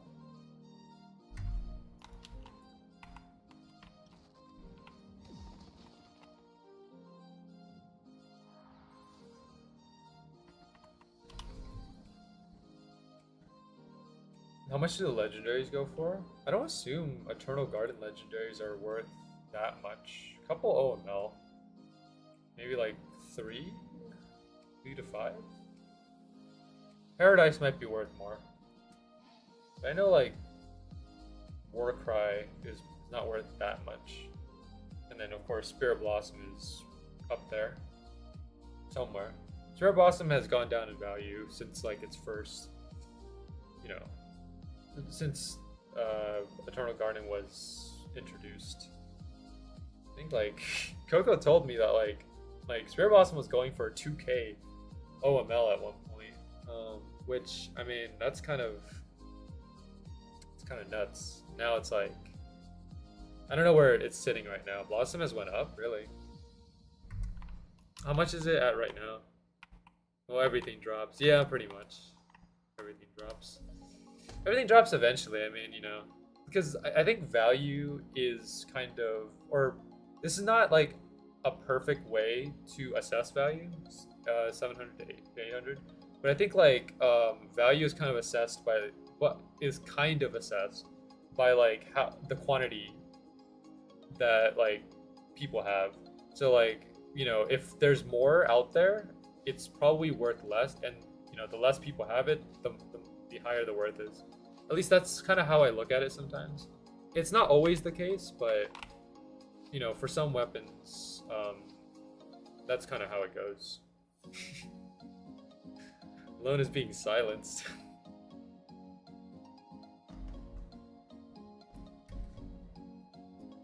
2K was the first people's value. Yeah, that sounds about right. And I mean, it makes sense. I mean, you know, for it to be 2K, like when it, like on the first go, 'cause I mean, this is a tribute after all, and since no one has it, it's gonna go for the highest value possible. Were you? And it stayed at 1K for a while.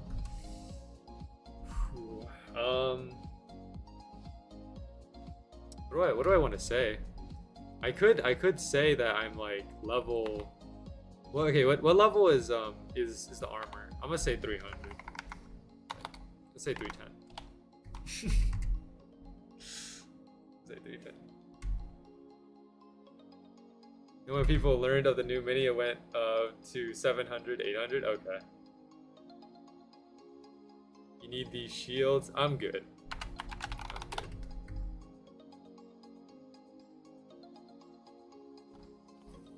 Look, the reason why I say that I'm like lower level is because some people say like, okay, why are you farming here though? You should be farming at like Atheon or Eternal Garden, right? If you're that high level.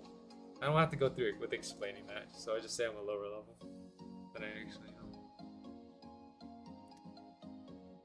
I'm not deliberately trying to gaslight them. It's more of just me not wanting to explain things. I'm level 1 totally. What level are you guys' like tribute weapons? Are they level 1 or like what's the default?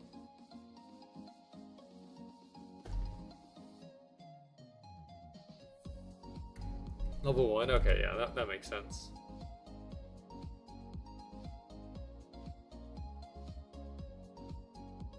Though my armor is 50? Okay. I've seen the contributor armor used, like, or at least I've seen what it looks like before. It's pretty cool. Honestly, with all the stats and stuff, it kind of goes insane. Same with the shields.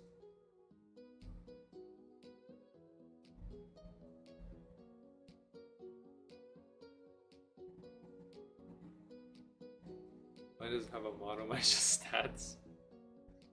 Well, you know, at least you get the stats.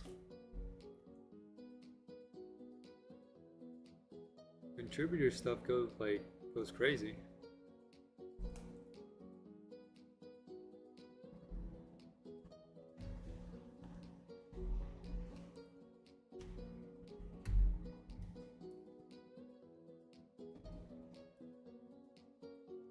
So you don't care for anything to be there? Okay. That's fine, you know. I guess you're just for you're just in it for like the practicality.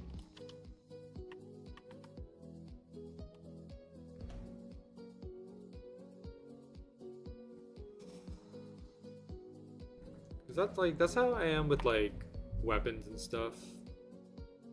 Can you view a trade but not accept?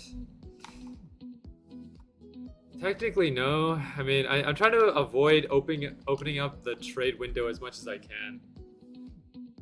I don't want to open up the trade window.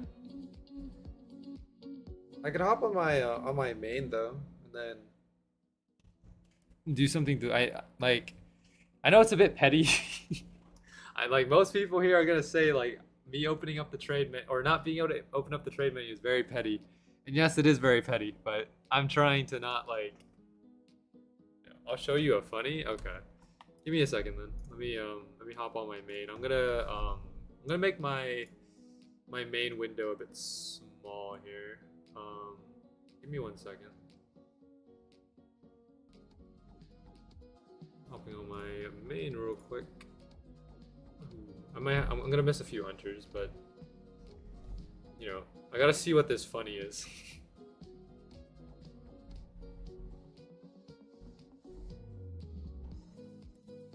Oh boy, I was on Eternal Garden. Fantastic.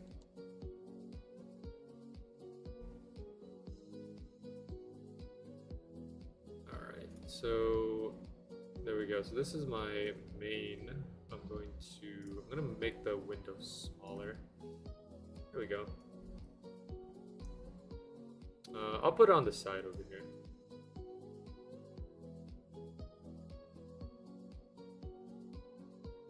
Okay, I want to make it big enough so you guys can see exactly what it is, but not too big that it covers, you know, the other stuff. Or we'll just leave it there. Okay. Oh. Dang. Hold on. Hold on a second. Oop. All right.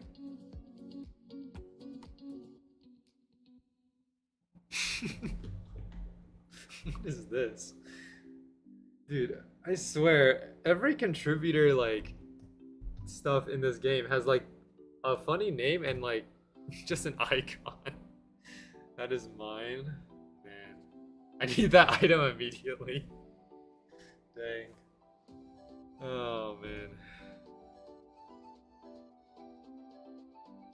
I can't, man.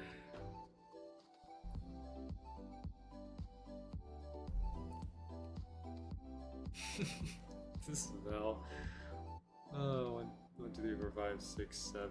You sending me that, Val? Okay, I mean, I appreciate the Val, thank you. We're currently at around 4 mil. Let me get my credit, hold on.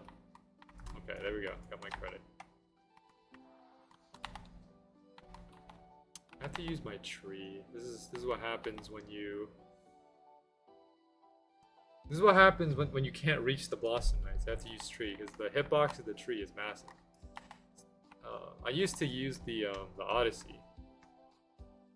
Used to use this, but then this doesn't cover enough range sometimes. So I have to use the tree. But nonetheless, it works.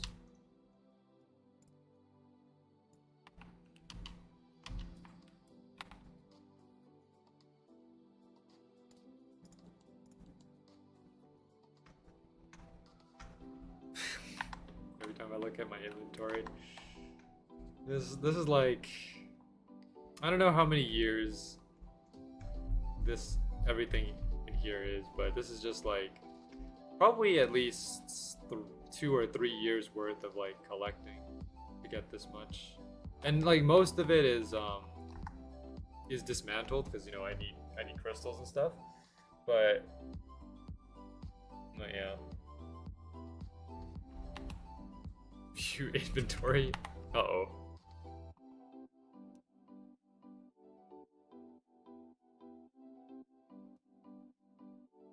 You know, like has all of like event items and such, has other items. I don't know. There's just a bunch of stuff in there that I just collect. Just to collect. I mean, you know. And you can get Krampus. I'm not planning on getting untrading for him. I mean, I could, but I'm good.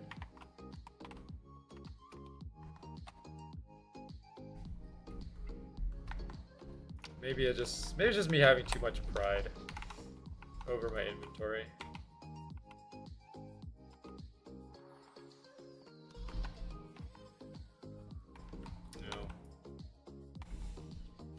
And you know, some would say just to swallow my pride and just, you know, just do what I want, get whatever item I want, but sometimes the decision is really hard. I don't know. I'll think about it. Let me go back to storing my account on Eternal Garden here. Alright, hold on. Let me check what kind of server this is. Yeah, okay, that's what I thought. Alright, that's enough main account.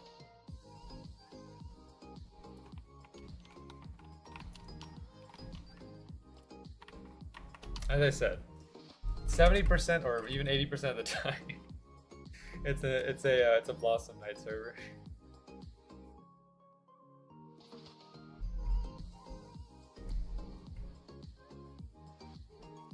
I'm gonna go. Wait, I'm going to go sleep my life away. So have a great day and a great grind. All right. Yeah. Thanks for joining in, Jahoni, and you have a good rest. I'll catch you later. Ooh.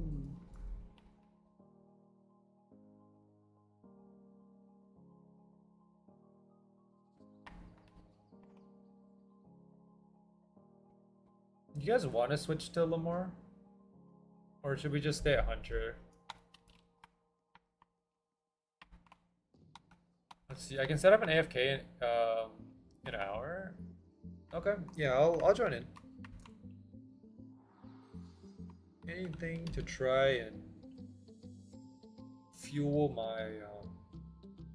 my desire for Spirit Blossom.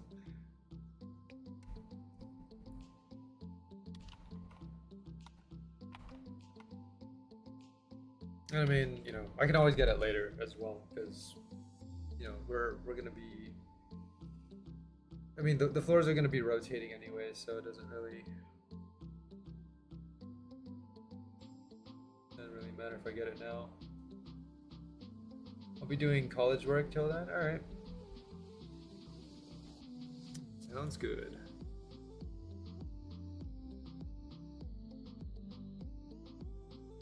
College work is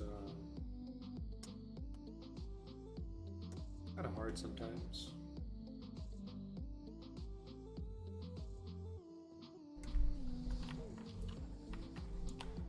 Do you need anything from Lamore if you aren't making the rapier? Honestly, no. Oh, we not. Because I mean, like, it's either I get. Okay, so the thing is, I either get Reverus, and I make the rapier, or I get Vanquish Tunic, and I make Conqueror's Wish. It depends on which one I get first. But if you ask me which one I want more, I want Conqueror's Wish more. I need more defense. We're not gonna survive at Atheon, much less Aces, if I have a cyber suit.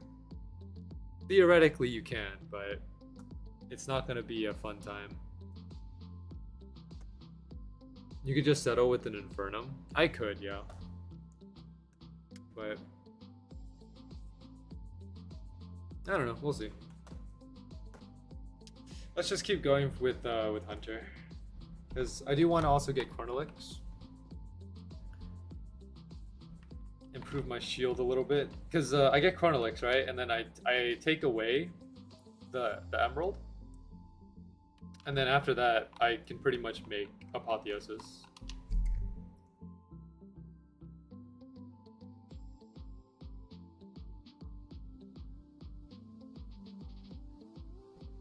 Because the only thing stopping me from making Apotheosis right now is just me having this Emerald equipped. And, you know, I could just go and farm, you know, to get another Emerald. But we're not going to do a floor visit anytime soon. So, you know, I don't need to necessarily farm for the Emerald right now. But, you know, if we get Vanquished, then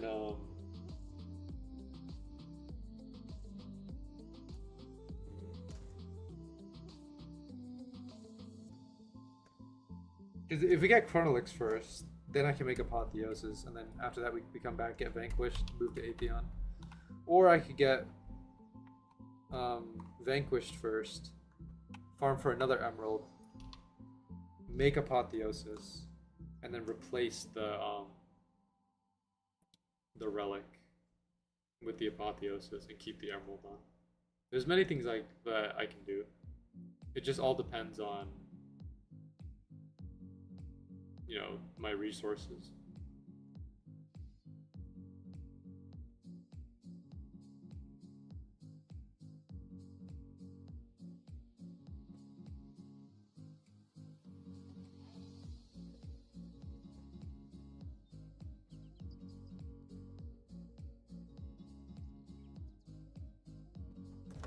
Is that the music?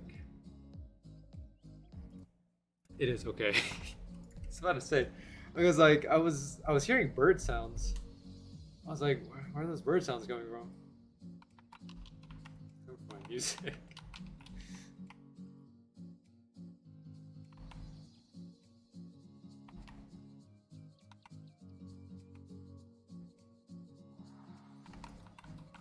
Oh, LCS. We love LCS.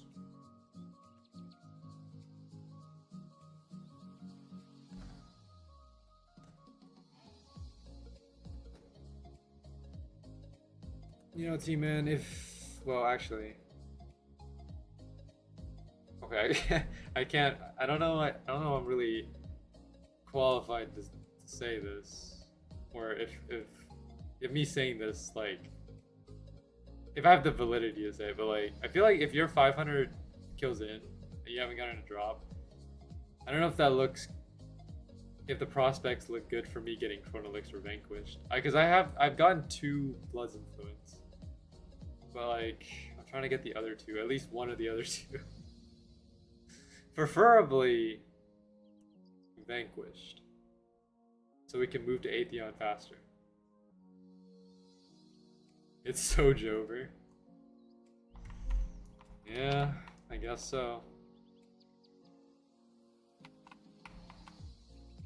Okay, I have to actually pop the I think I have to pop the Cursed or the Sword Storm because it's getting a bit close to the credit here, because I got credit on that one, but it's like neck and neck. Something is definitely wrong with YouTube on my laptop. Yeah, I would assume so, Nick, because like I think you're the only person who's having that issue, so it might be something on there. Maybe like you could try, you know, experimenting to see how what you can do to fix it. But I'm not exactly sure what a solution would be.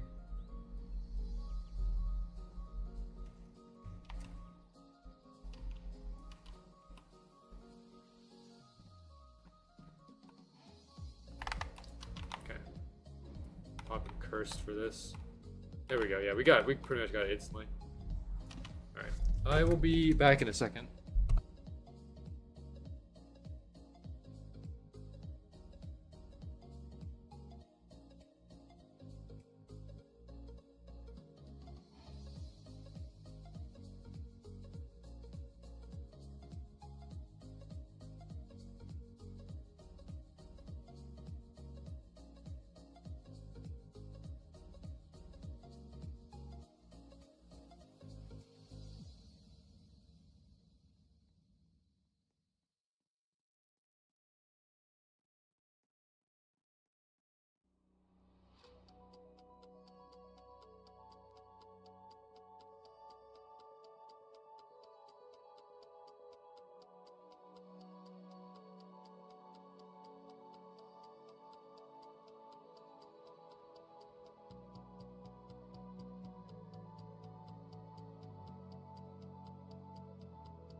All right. We're back. Just checking a few things here. Making sure I have everything working. Because there has been an instance before where like I left like AFK and then came back, my stream was dead. So gotta make sure that things stay active. Also, we are 1 level away from 380. We're like, you know, Like, we've been gaining levels extremely quick this stream. I don't remember gaining levels this fast with Unborn. And it's probably because, well, I mean, well, it's obvious that we're gaining more EXP at Hunter because Hunter gives like 35, right? And Hunter spawns 2 times as fast. No, he gives 25. So, you know, 25 plus 25, 50, and Unborn gives 40. So we're getting like 10k, 10k more. Yeah.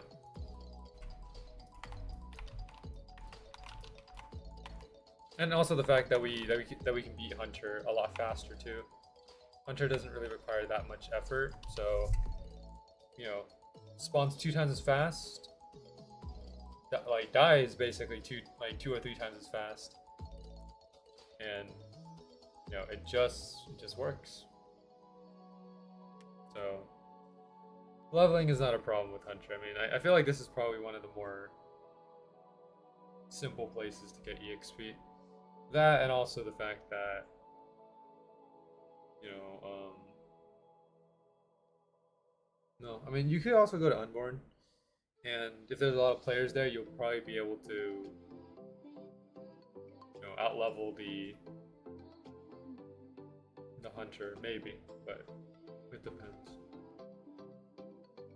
Warlord also gives pretty solid EXP as well. If you want to go there, but we don't need anything from Warlord specifically, so there's no reason for us to go to Warlord.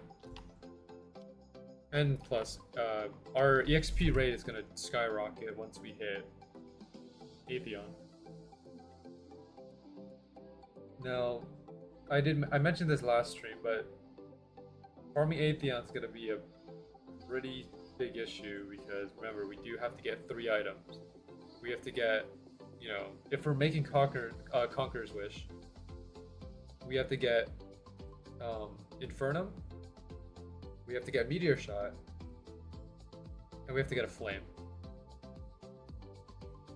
And if we beat Atheon, that unlocks Eternal Garden.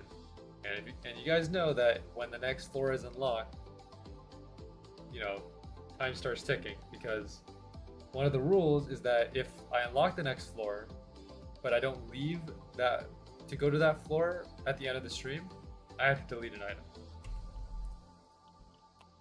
Now, what are the chances of us getting a Flame, an Infernum, and Meteor Shot? Well, it's actually not as bad as like you would think, because surprisingly, you know, getting those items is a lot easier than actually getting them from like Unborn. Like, if you look at the drop rate, right? The drop rate for like Infernum, for example.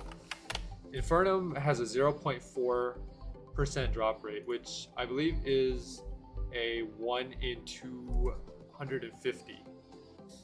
So, you know, 1 in 250 for Infernum. And then if you go to Meteor Shot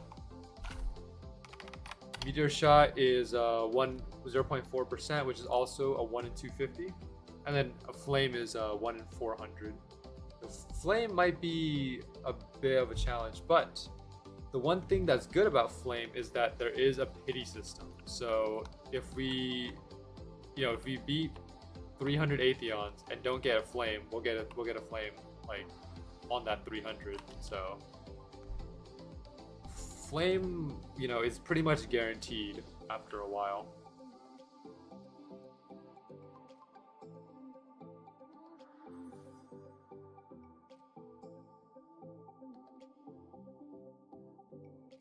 Nick, does it work on other platforms? Like if you watch this on like your phone or something, like does it work normally there? Is it just your laptop that's causing it?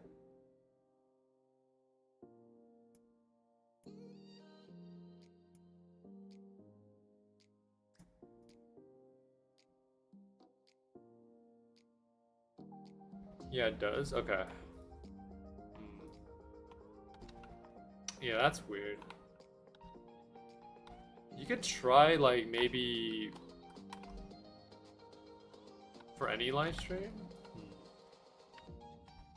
I don't know if you want to try this. You could try clearing like your cookies or like, I don't know, something that has to do with like the site or something, or maybe it's something else that's causing it, like a Chrome extension or something, but I'm not exactly sure.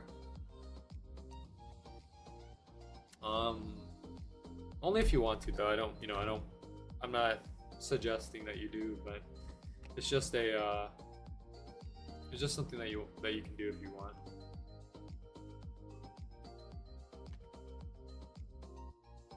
Because sometimes if a site doesn't work for me, like, or if it's breaking and I'm not sure how to fix it, I kind of sometimes I just clear the cookies on it. Now, clearing the cookies logs me out of the account, just to keep.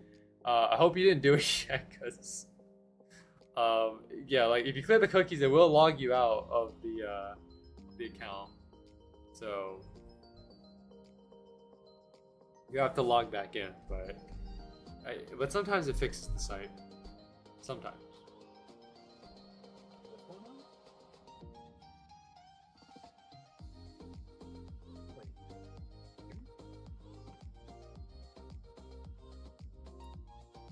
That's what I was hearing. Okay. Alright, I was so confused because I was hearing like background noise and I knew that was not my music. And then, and then I scrolled to the right because I have a preview of my stream. I scrolled to the right to catch it up to live, and then I see your avatar. And I immediately knew what was going on. What brings you here, Smash Shake? What do you got? What's the tea? I've got nothing else to do, man. Life has been boring. Wake up, do the same thing every time. Yeah. So now I'm just here, which is not normally what I do.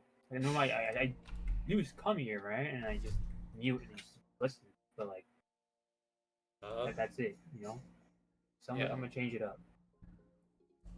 All right. I don't know. Speaking to a public place like this, like kind of, it's a new experience. I don't know.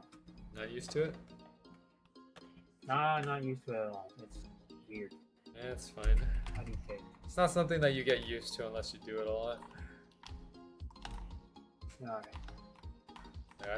I've had to do this for pretty much 5 years now, so I have more, well, okay, like this is just me speaking to,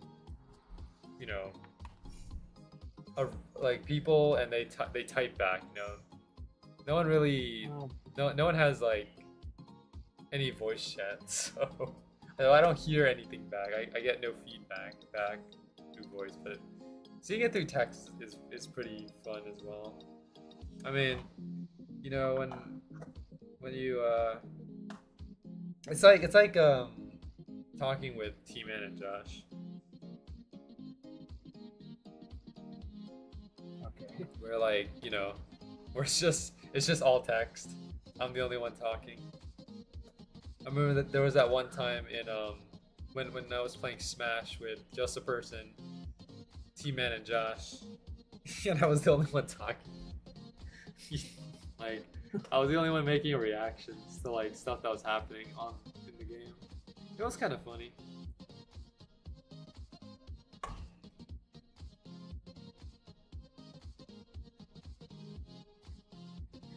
It kind of feels like, I don't know,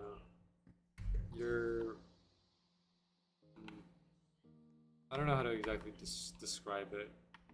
It's kind of like you're in a lab, people are watching you, like watching your behavior and stuff. Kind of like that. Maybe, I don't know if that's the best description of it, but I don't know. It's the only analogy I can think of for the moment.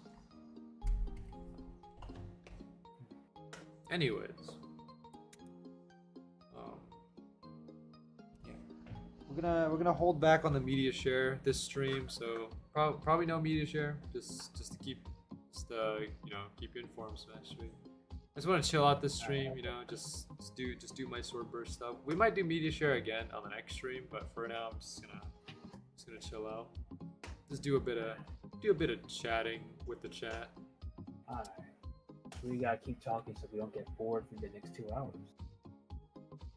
No, man, topics come and go. I just talk about anything that comes to mind, or if someone wants to like bring up a topic, I can like drag out a subject pretty well. I think everyone knows this. If you watch my stream enough, you guys know that like when I talk about a subject, I tend to drag it out very long. Like I can turn something like a 1 minute subject up to like a 5 minute or 10 minute subject.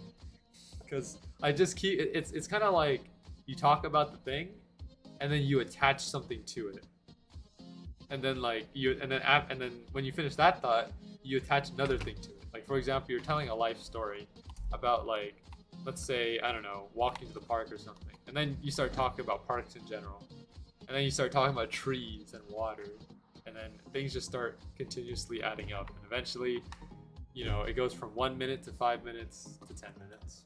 But not just a lab, more like being locked in a room, just sitting there talking to your thoughts. Yeah, I guess that's kind of another way of thinking of it. It just depends on how you guys want to perceive it.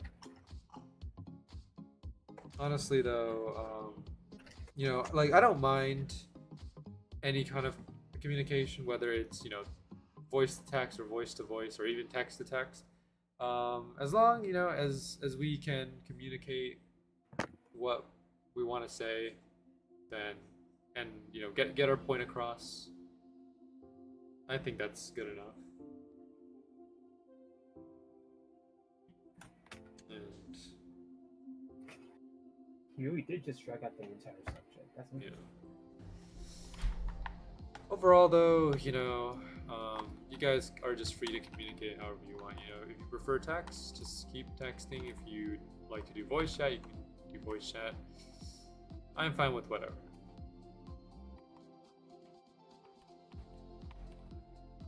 Though I do get jump scared sometimes by new people hopping into the voice chat, because sometimes when I hear a voice that I don't recognize, I get a bit startled, and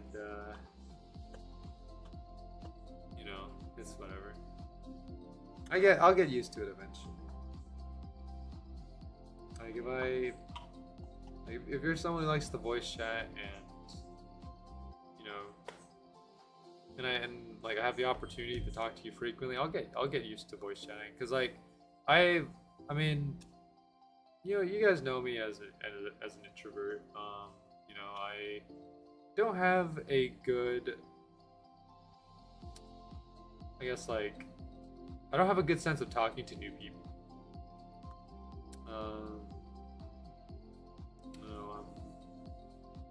And sometimes I get a bit nervous, and I just don't know what to say sometimes.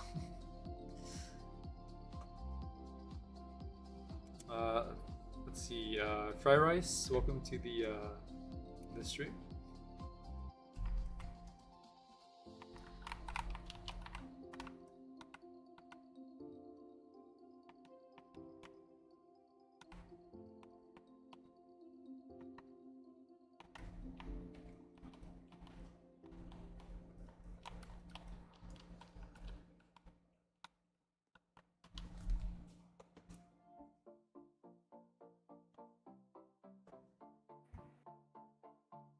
Another thing about voice chat as well is that I try to avoid public voice chat in games as much as possible.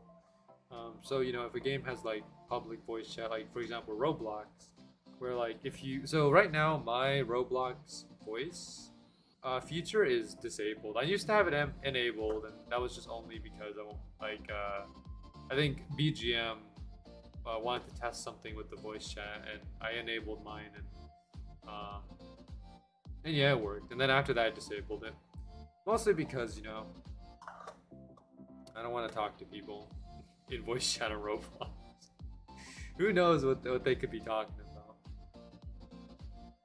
Sometimes you can go into like a random game and people are just screaming into their mics, and it gets pretty ear piercing sometimes. Happens in Discord too, but not in my Discord. At least I hope not. I don't know. I haven't.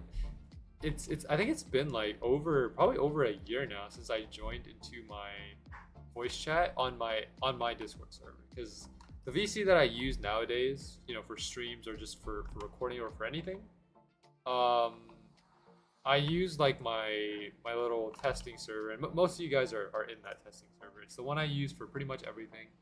I use it for solo voice chat, where I just, I because the thing is, for my PNG tuber to work, I have to be in a voice chat, and it's not like, and it can't be like like a DM voice chat. Like for example, you go on someone's profile and you click call. If you call someone, I don't think my PNG tuber shows up. It has to be like in a server voice chat.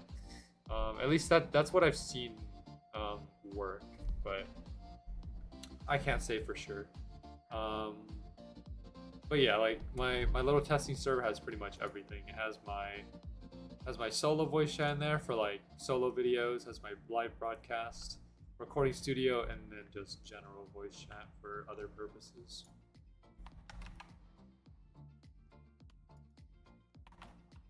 But I used to use my server voice chat for those things.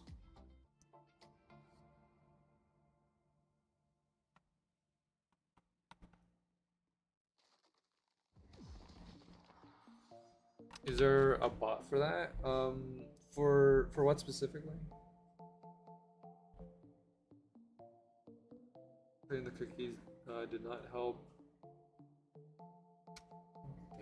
Yeah, I'm just not sure what to say, Nick. There might be something like causing it. Maybe it has to do with like your computer or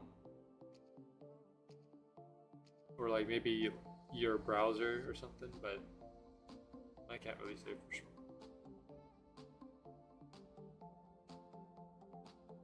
sure. For the PNG, yeah, there's so I have this program. Well, it is called.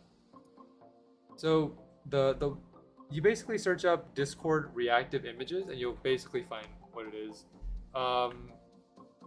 So Discord reactive images, basically you link it to your Discord account, and once you do that, you go into a voice chat, and the image reacts based on like your audio.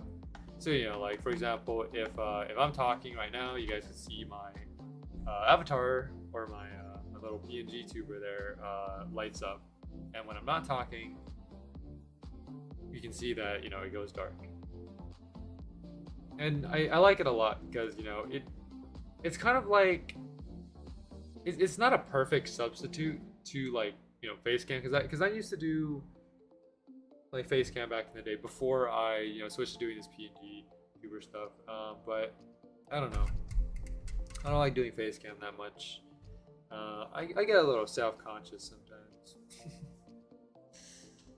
But if you guys like watch my old streams, like I think from 2022 or like early 2023, you'll probably find me doing face cam, because the PNG tuber did not exist until December of 2023. So anytime before that is probably like face cam. And like the reason why I decided to do face cam back then was just to bring a little bit more engagement to because I used to stream without like anything, no face cam. It was just the gameplay. There was nothing on screen, and that's fine for some things, but like for example, if I'm watching a video or if I'm trying to react to something, you can't really see like my reaction. So that's why like for when I did face cam, I wanted that dynamic, so that you guys can see like my live reaction and stuff. And then I went from nothing to like PNG tuber before this avatar, which was my Roblox avatar. Actually, wait, no, sorry. I went from nothing to face cam to PNG tuber with my Roblox avatar to PNG tuber with this avatar that you see. That's the process of my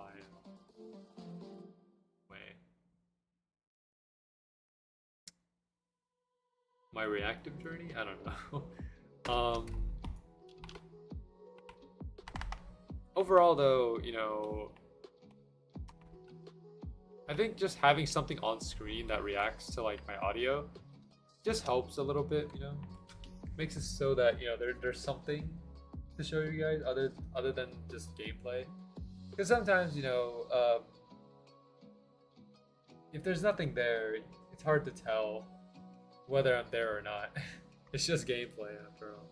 If I have this little avatar here, then it's at least something engaging.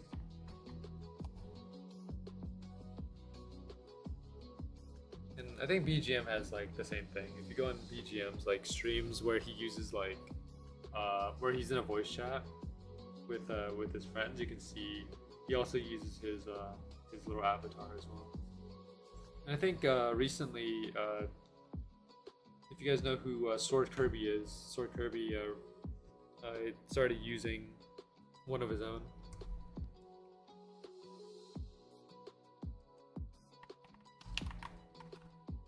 And like this is really easy to set up because all you need is 2 pictures. You just need a picture of, well, I mean you can even use just 1 picture if you wanted to, but typically it's 2 pictures, like 1 picture for, you know, when you're not talking and 1 picture for when you are talking. Or you could just put the same thing, I don't know. You guys do whatever you want. But yeah.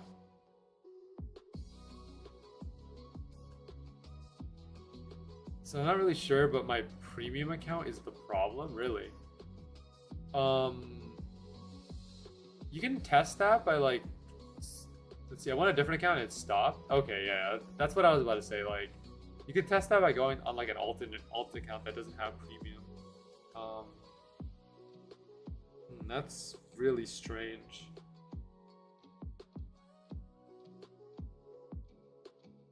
Do you have like an ad blocker or anything, Nick? Maybe it might have something to do with like premium and ad blocker, maybe. If you have one like installed.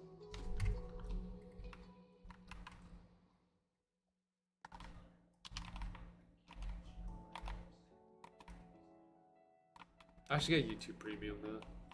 I need to check the pricing on YouTube Premium.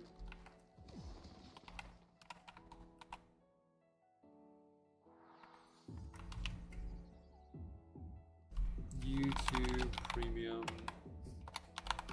pricing. So, okay. Individual 14 a month. But you get 1 month free for free trial. Oh, but it has okay, it's only for new members. Well, if I get YouTube Premium, I'm getting it on my watching account because I have 2 different accounts.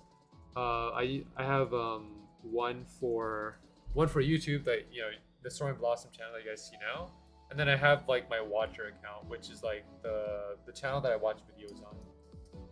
You know, like that, where it has like the channels that I subscribe to and stuff. Because the Soaring Blossom channel is basically just there to subscribe to like Swordburst 2 YouTubers. So if you guys check, like, if you go to my channel and you scroll down to like to the featured channels that I have, you can see like a lot of Swordburst 2 YouTubers there, like Toxic, Delta Climbers there, BGM, Loaf, even like Alpha Sonic is there.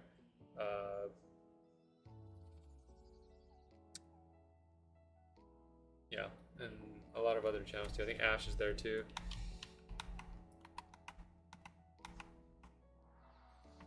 Let's see. They have 2 different types of YouTube. One for YouTube Music, one for the YouTube.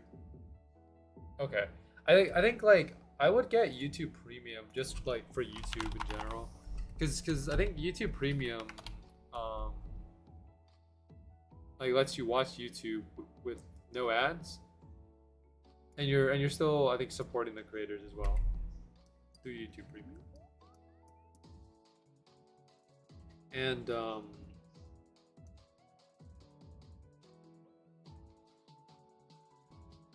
yeah.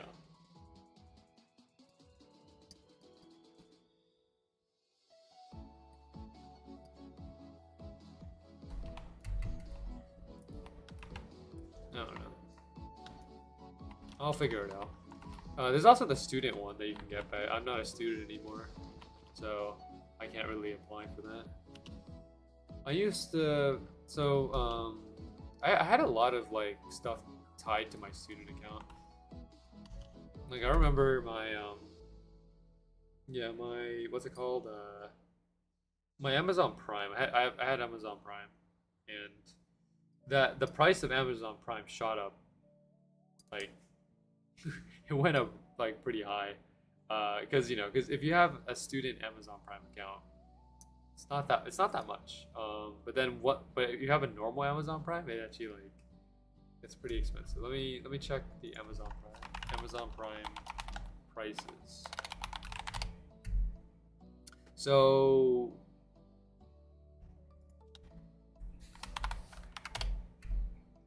yeah, so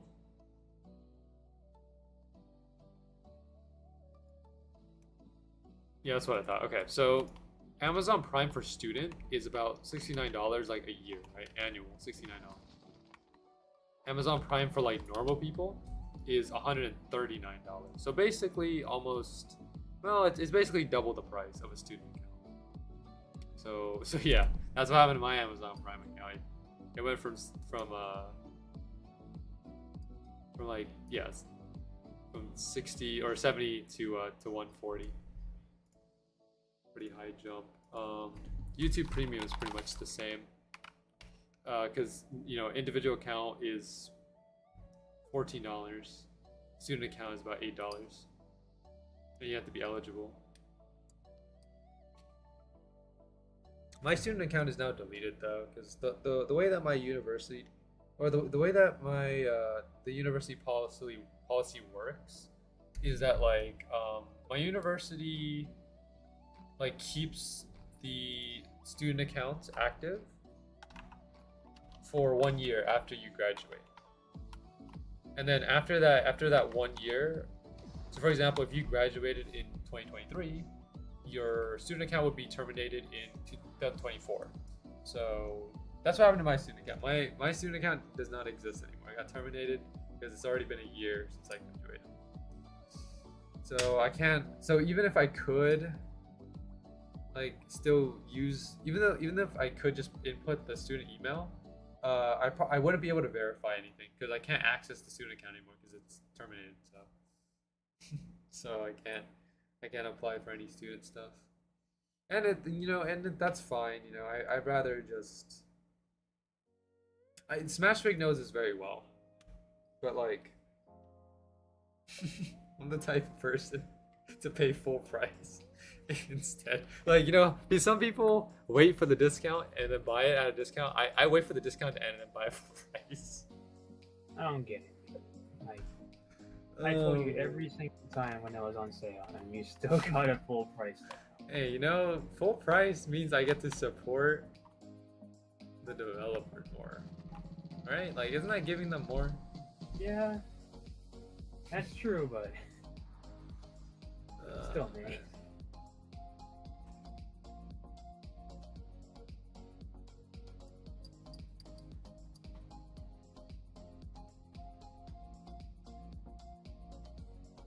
Alrighty. But let's see here. My Adobe account also went up as well because Adobe has that student discount policy too, but now it's gone. So my Adobe is full price, and I'll still keep using it because I need Adobe for a lot of things. I need it for editing videos, I need it for making thumbnails and such, just doing other stuff because I do a lot of stuff in Adobe.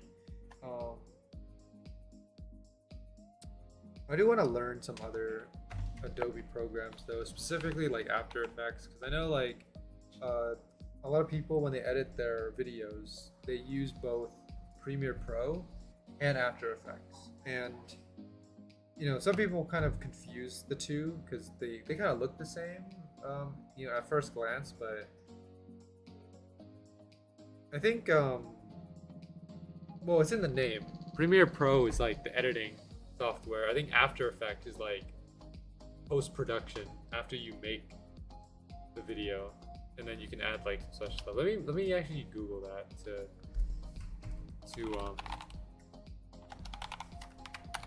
be sure. Yeah, okay. Here we go. You can think of After Effects as software. This is like, you know, word for word from Google. You can think of After Effects as software that focuses on adding visual effects to your different audio and video clips. And then Premiere Pro is like for creating video projects. So, okay, so to narrow that down, like Premiere Pro, editing videos. After Effects is adding visual effects or just effects in general to your audio and your videos. So one is for like, you know, cutting down stuff and making sure, you know, you make the video how you want it to be. That's Premiere Pro. And then if you want to add some like extra cool effects, that's what After Effects is for. But I've just been using, at least, I don't know, like, if anyone knows the difference between the two, you can let me know in the chat. Again, I like, take everything that I say with a grain of salt, because I'm not an expert in anything, so. And, you know, I'm always open to learning new things, so if anyone has, like, more expertise with After Effects and Premiere Pro, you can let me know in the chat. But yeah, like a lot of my video editing, or at this point, all of my video editing is done through Premiere Pro. Before I used Premiere Pro, I was using this thing called Windows Movie Maker. And Windows Movie Maker was, I mean, Windows Movie Maker is good as a starting, like, editing software. Is it good for, like, you know, doing like high quality stuff? Definitely not. You have a lot of limitations with Windows Movie Maker. Because, you know, for example, I remember, like, I'm pretty sure there was a way to fix it, but I remember in Windows Movie Maker, like, and this goes for any editing program, by the way. When you select the video that you want to edit, it basically tracks down the file, right? It digs through like your computer to look to grab that specific file. And when you move that file, like for example, let's say I have two video files, right? Like video file 1 and video file 2. If I move my raw video from video file 1 to video file 2, the video that I'm editing basically like throws an error because it can't locate the file anymore because you moved it. Premiere Pro gives you this setting called locate, and it lets you locate that file. And when you click it, all your media is back to normal. In Windows Movie Maker, I think there was a locate feature, but I don't know if I was using it correctly. Because the thing is, when I move files in Windows Movie Maker, it would corrupt the editing thing, right? It would throw an error, and then I couldn't fix it. So basically, all the editing progress I made, I had to delete all of that in Windows Movie Maker and start from scratch. And that was a very bad feeling. So that's kind of one of the reasons why I switched from Movie Maker to Premiere Pro. But there's also another editing program out there. Some of you guys might have heard of it. It's called Vegas Pro. And I don't know anything about Vegas Pro. I know a few friends that use Vegas Pro, but I don't use it myself because I'm already using Adobe. But Vegas Pro is also a really good option.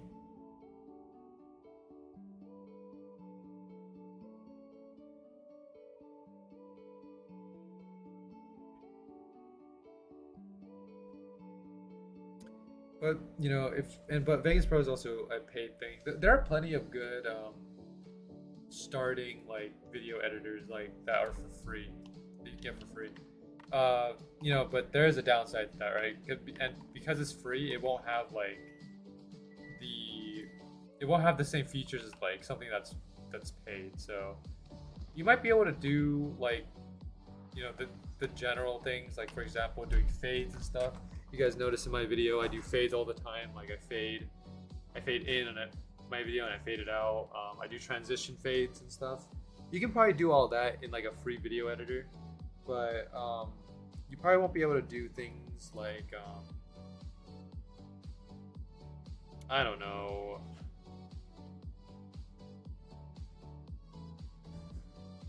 You probably won't be able to do like these specific audio effects. Because in Premiere Pro, I remember like I could change audio effects. I could also reverse audio, reverse the video, and add some other edits. I don't have any specific examples, but the gist of it is that free video editing software has limitations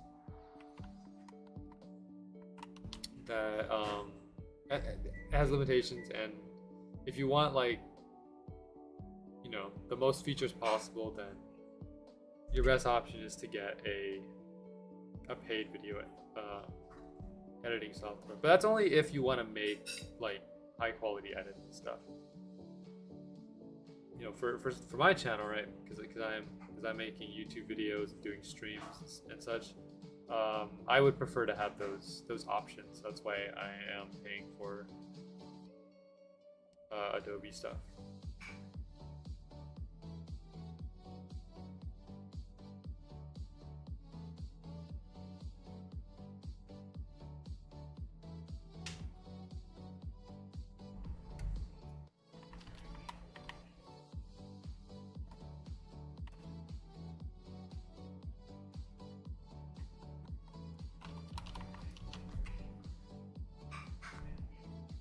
Alright, we're currently at about 2 hours and 30 minutes here, about another hour and a half to go. We're doing okay so far.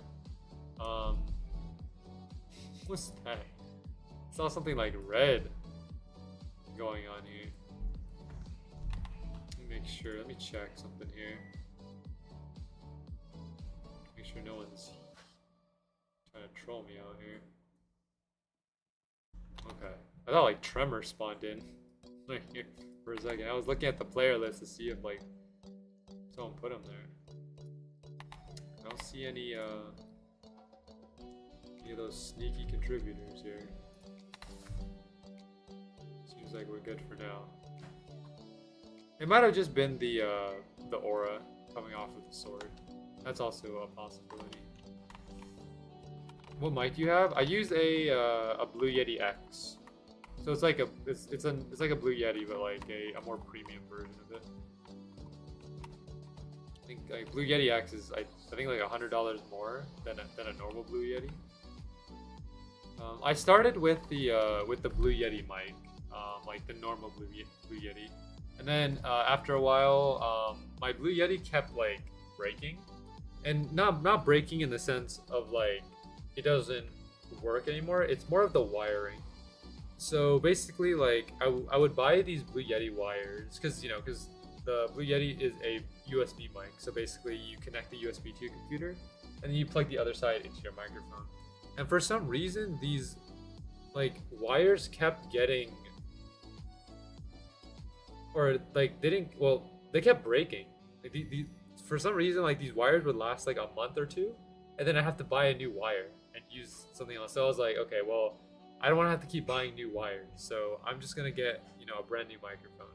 And I got the Blue Yeti X, and the funny thing is, well, maybe I'm gonna jinx this right now, but like so far, I've never had to replace any wires with the Blue Yeti X. I've used one wire for the Blue Yeti X, and it's stayed consistent for like this last year or two. pretty good.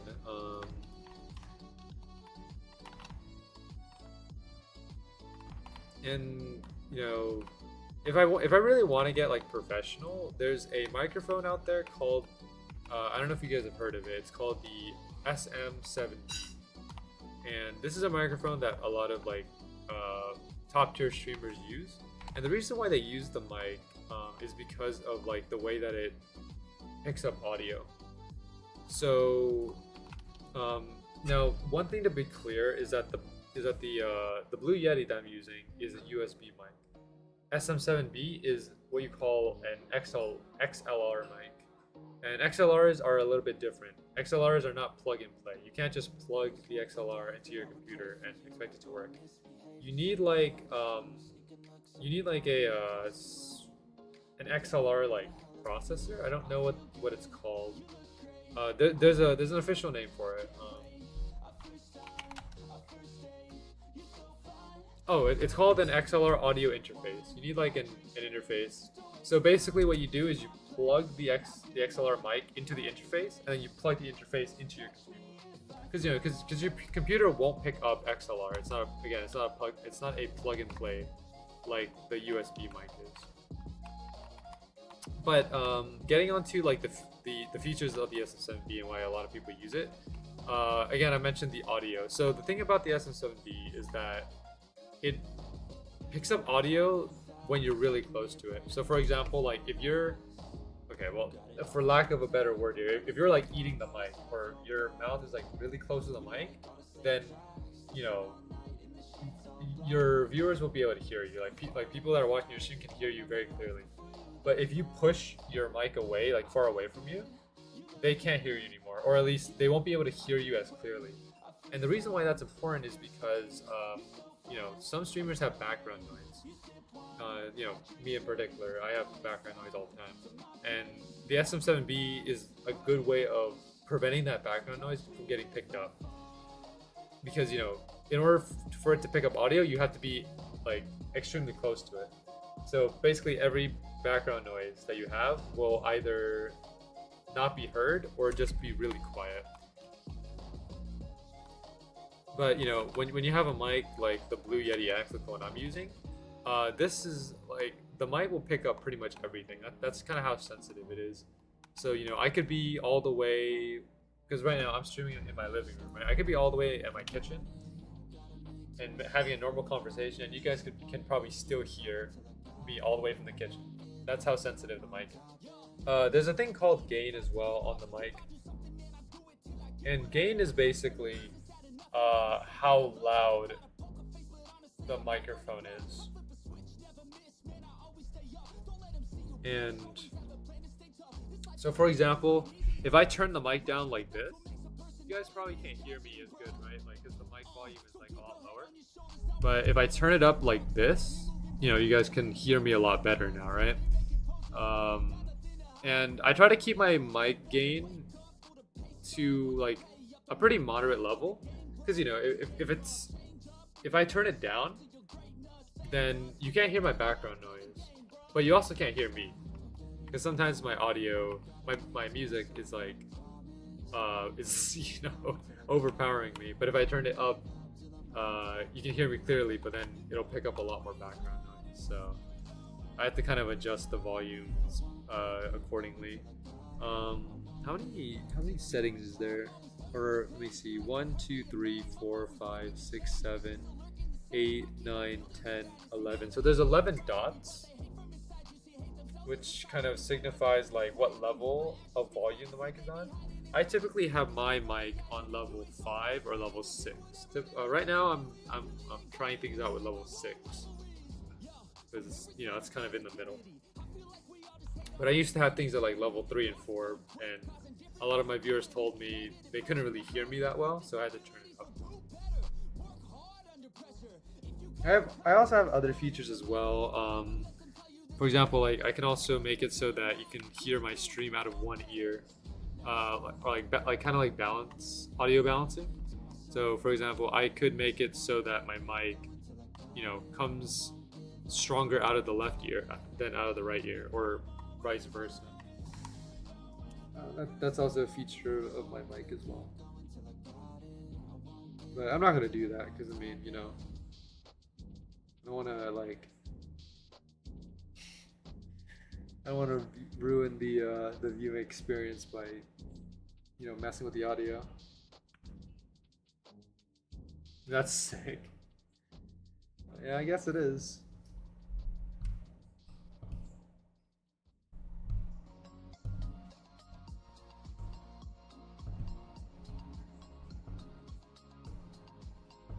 Yeah. It's like ASMR. Yeah, it basically is. And I mean, the Blue Yeti mic is. It can be used as an ASMR mic. You can do that. I'm not gonna do that though. You know,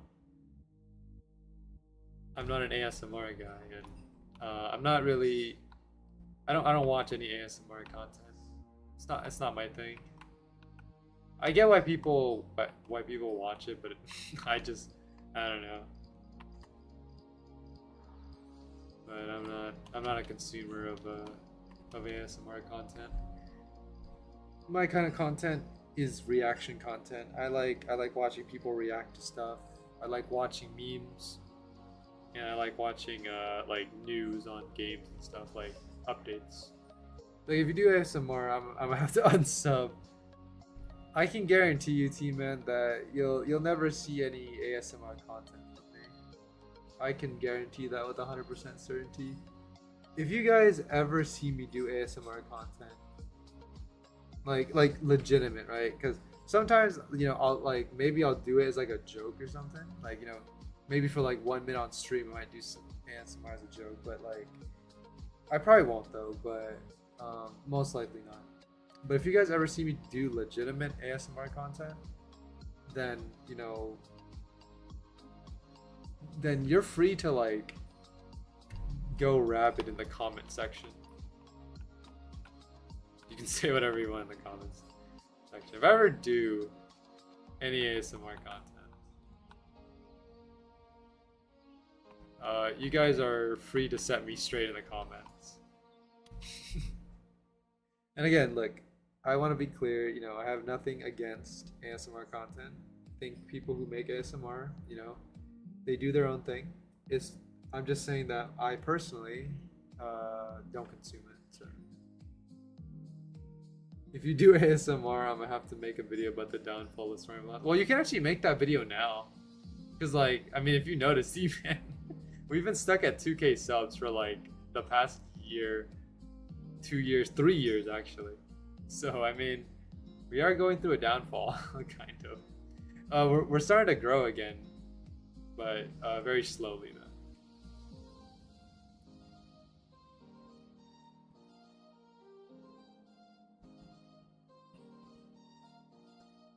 You haven't gone off the deep end, so I'd say you're fine. Okay.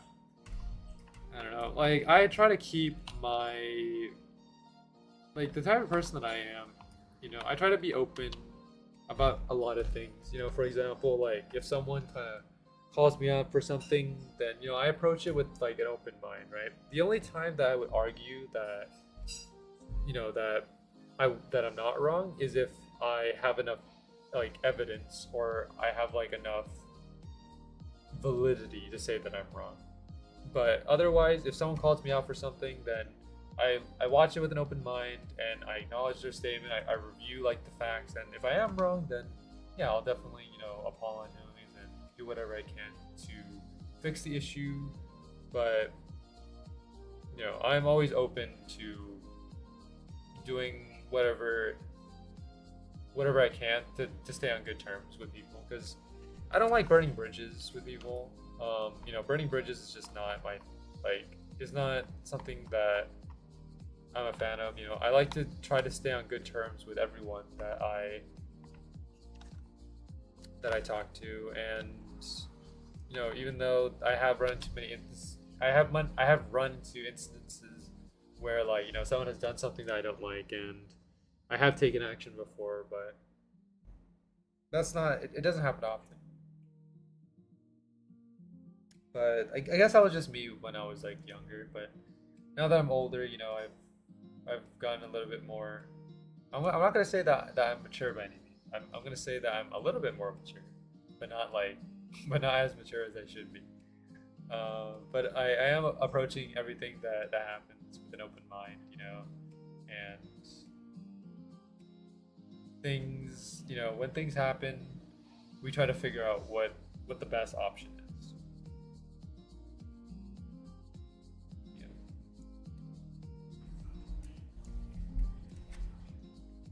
And you know, like, you guys are free to speak up as well. You know, for example, like if you ever want to talk to me about something, like, you know, about my content, or you know, about anything that I said, maybe like in the past or something, that like something that I DM'd you, or something that like I said on stream when I was talking to you, and you know, if it's something that you know you didn't really like, then you can always DM me about it, and you know, I'll be open and make sure that I make things right. So you know, I'm open to being transparent about things, and you guys are like, I try to make things. How do I say this? I try to make it a safe space, you know, like,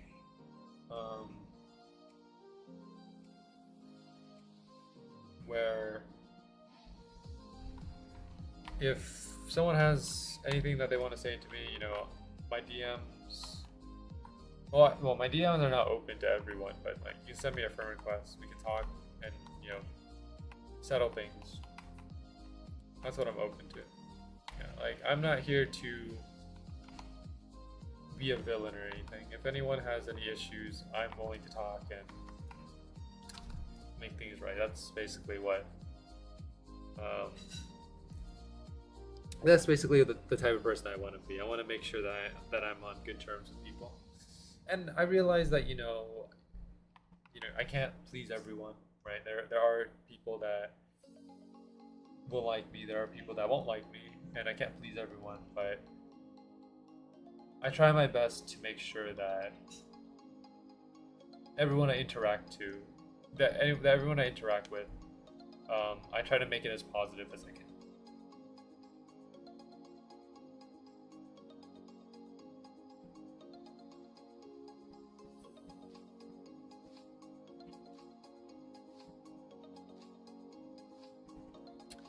I was greatly offended when Looter sent me pictures of limes. Limes are nasty. Dang.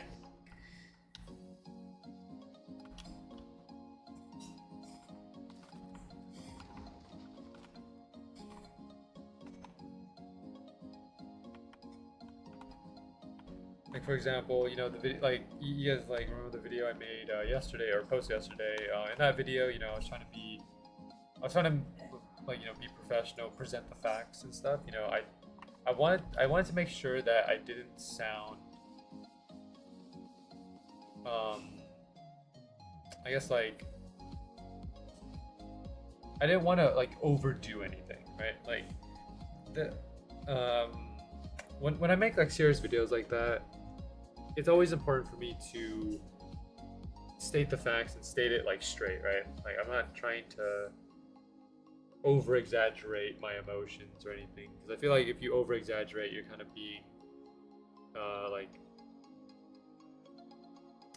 unauthentic in a way. So I like, whenever I make videos like that, I try to be as authentic as possible, and you know, just state the facts like in a professional but also kind of stern tone as well, just to make sure, you know, we get the message across. And stuff. So that's how we maintain positivity. And, you know, and again, I try to keep it positive whenever I can. And you know, there are times where I am negative and stuff, but and you know, whenever I do make jokes and such, I try to make it obvious that it is a joke. You know, I don't want people to misinterpret anything, right? Like, for example, I don't want people to misinterpret me making a joke as me like being like genuine about something. So like, whenever I'm joking about something, I try to make it obvious with like the way that I say it, and the way that like I present it if it's in like text. Because when you're texting someone, it's different from like talking to them. Because when you talk to someone,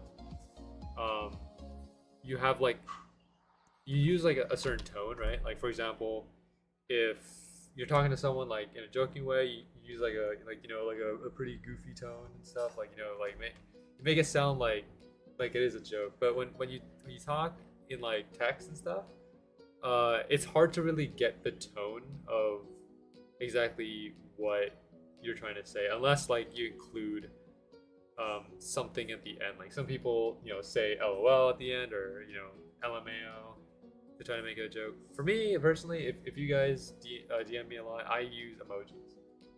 I use a lot of emojis to express like how I'm feeling about something. And you guys know exactly how I message people. If you DM me often, you guys know that I always do the little double emoji. So I don't use one emoji. I use two emojis because to really get the emotion across. I do it all the time. But yeah. Just to recap everything there, if anyone has anything that they want to talk to me about, and you'd rather discuss it like in a private manner, then feel free to DM me, and I'll be open to listening to what you have to say, and then I'll do everything I can to make things right. That's the gist of it.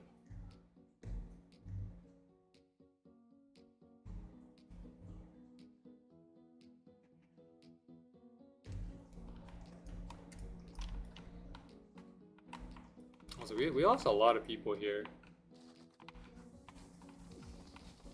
You're gonna private that video now that the situation was resolved? I wanted to keep it up because it has like credits to everything. So like if you look at the description and the comment section, I actually put like credits to like to the accessories and the clothing made by the UGC creators, and also the references that I used when like creating the commission and stuff. So I want that video to kind of stay up, just so like we have a place to like store the credits and such. And I mean, like in the title, in the description, and also in the comments, I specified that the issue is resolved, so people will probably know that it's resolved now. I mean, I wrote it into the title, so but I'm just keeping it there to to make sure that I give proper credit to like to everyone. I guess like like to give proper credit to the people who deserve it. Like the people who made the accessories that I'm using for my avatars, the clothing, the references that I use when making the when like doing the commissions and stuff. So I want to make sure that all the proper credit is given. Because I think one of the things I kind of learned in school was this concept called like when in doubt, like make sure you cite. For example, and this is something that I've carried kind of outside of school as well sometimes. Like because when you're in doubt, like if you don't know whether to credit someone or not to credit, just credit them anyways. Even if it's like something small, just give them the credit anyways. Like for example, the music that I'm using right now, if you guys go into the description, you'll see that I linked the name of the title of the music and then also the link to it, even though it is non-copyright music. And I don't necessarily have to like I don't have to necessarily put it in my description or anything, but I prefer to do it just in case, because I want to make sure that I give proper credit to people.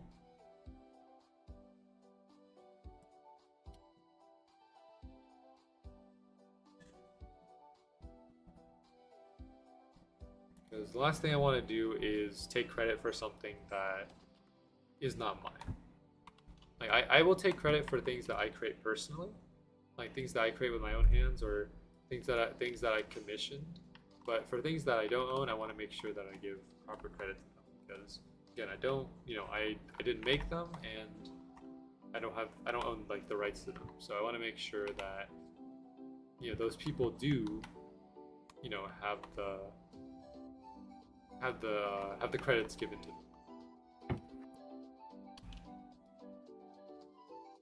Yeah, and then of course, if anyone is watching this stream at a later time and I use something like of yours and you want me to credit it, then let me know. I'm always I'm always open to making things right. So if you need me to credit you on something, then by all means, let me know.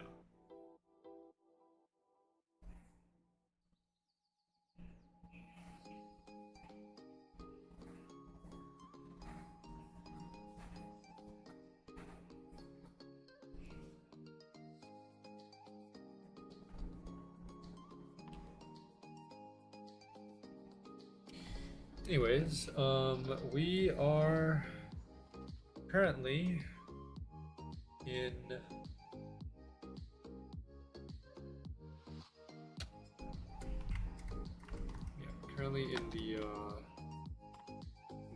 getting to the last hour here.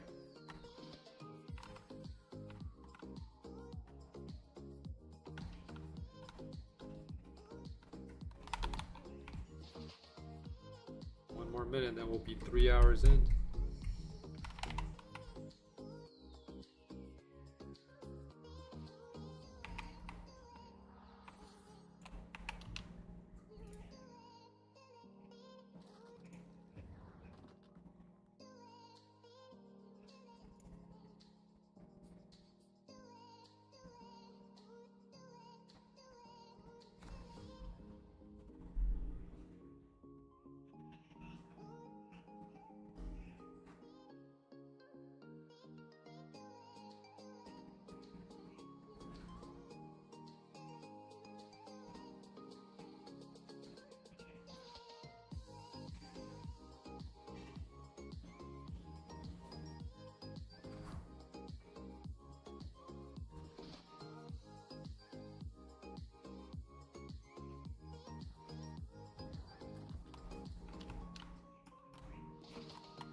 How long does your challenge go for?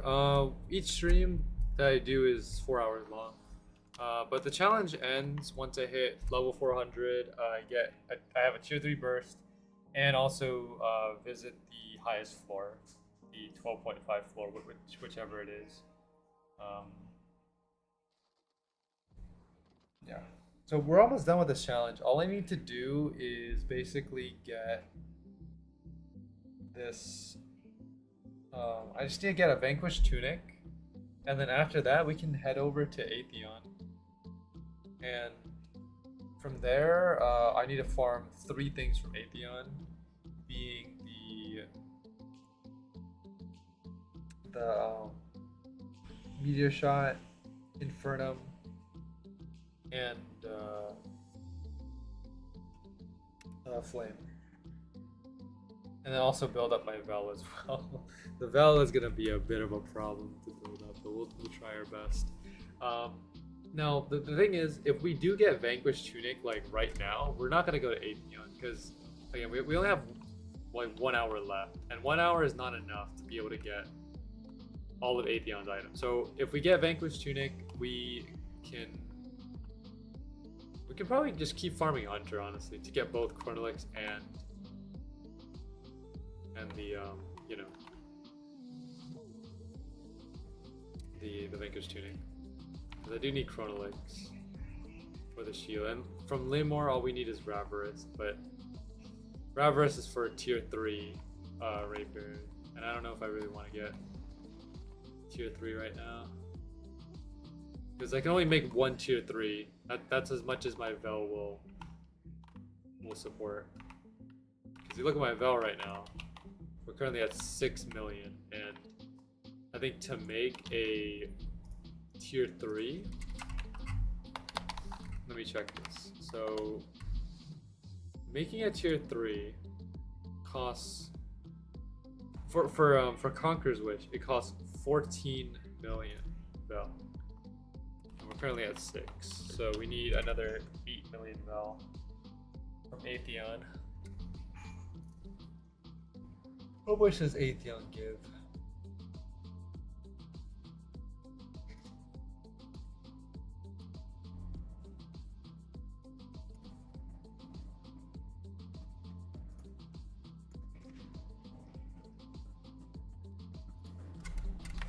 Let me see. Atheon gives 30 to 60,000 Vel per kill. Okay. And he spawns every 1 minute and 30 seconds. Okay, let's do some calculations here. Let's say that, you know, Atheon spawns and it takes us one minute to beat him, or maybe more. But let's just say it takes us 1 minute to beat Atheon. Like from getting him to full health to 0, it takes us 1 minute. And then we also have to add in the minute 30 for the respawn. So you add those together, that's 2 minutes and 30 seconds. And 2 minutes and 30 seconds. Okay. Alright. So now we need to figure out. Let's just do this all in seconds, I guess. 2 minutes and 30 seconds in seconds. So 2 minutes is 60 times 2, so that's 120 plus 30, 150. So that's 150 seconds. How many seconds in an hour? 3,600. You take 3,600 and multiply that by 4 for 4 hours. That's 14,400 and 14,400. And then you just divide that by the number that we made earlier, which was 60 plus 60, 120, 120, 150. So you just divide this by 150 and then multiply that by the amount of Vel to get like how much Vel we can get in one stream. Rough estimate, basically. So divided by 150.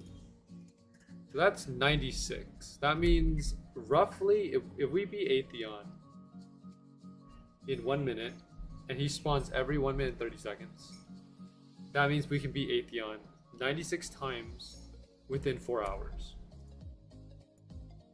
In terms of Vel, let's take the lowest Vel possible, or maybe not the lowest, but let's just take average. So 30 plus 65, because 30,000 is the lowest Vel, and 65 is the highest Vel. You take that, 95, and then divide by 2. You get the average, 47.5 or 47,500. Okay, we got our calculation here. So, in 4 hours, if we beat Atheon every 1 minute and then wait for him to spawn every 1 minute and 30 seconds, you can get a total of roughly 4,560,000 Vel in 1 4-hour stream, which is not enough to get us to 14 million. Because remember, we need 14 million. If we only have this, if we only get 4.5 million per stream, that means we have to do 2 streams. There's no better way of getting Vel.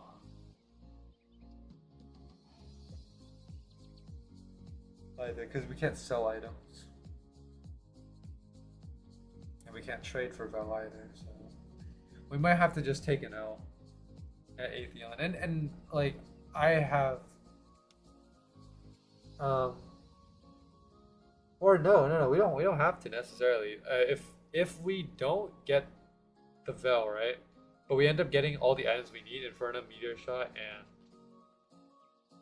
and Flame, then we can just go to Eternal Garden from the rest of our Vel there, and then not have to take an L. But I'm pretty sure, you know, we are gonna take an L one way or another, because I mean we have to get 3 items that are, you know, gonna be a bit hard to get. Let's see. What's up, guys? Welcome to the stream, man. This is this right here is Ghost, not obscured Ghost, but this is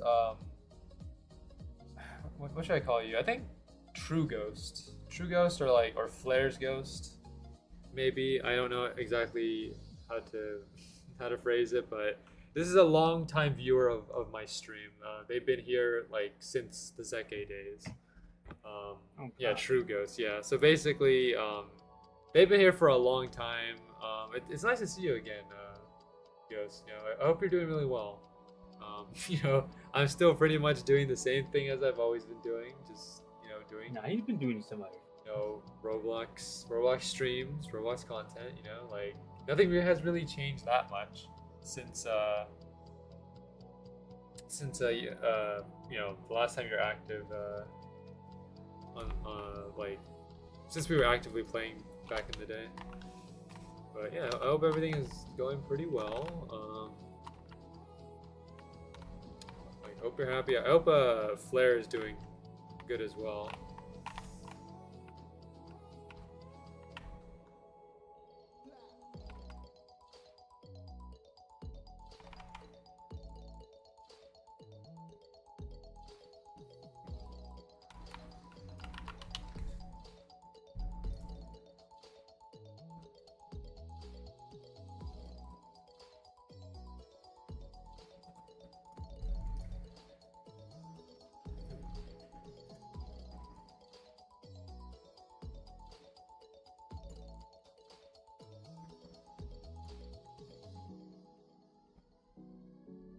Wow, Flare has not changed his name though. It's still a true Flare. You know, you guys are still on my friends list. Oh, I can never forget True Ghost and True Flare.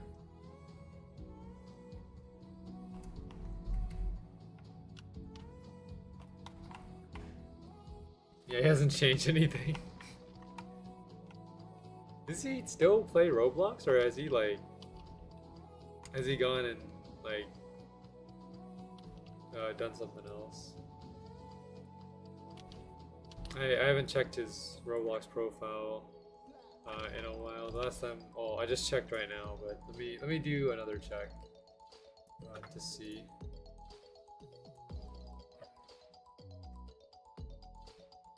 When he was like last online.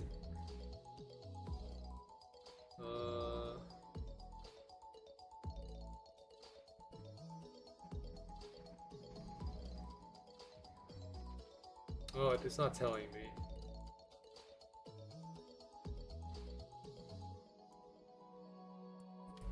But I'm gonna assume that he's played sometimes. He plays Roblox time to time, and I think mostly, but plays other games. Let's see, I just main 5M now. 5M. Wait, I don't know if I know what that is.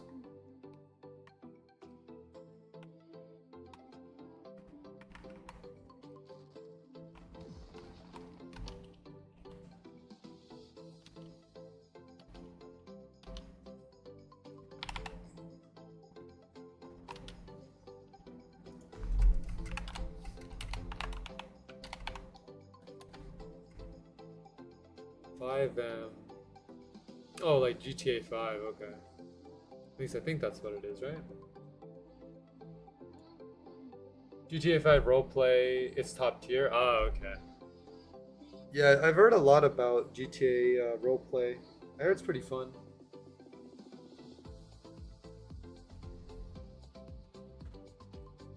I would get it, like I would get into GTA roleplay myself, but I feel like I would just break character immediately.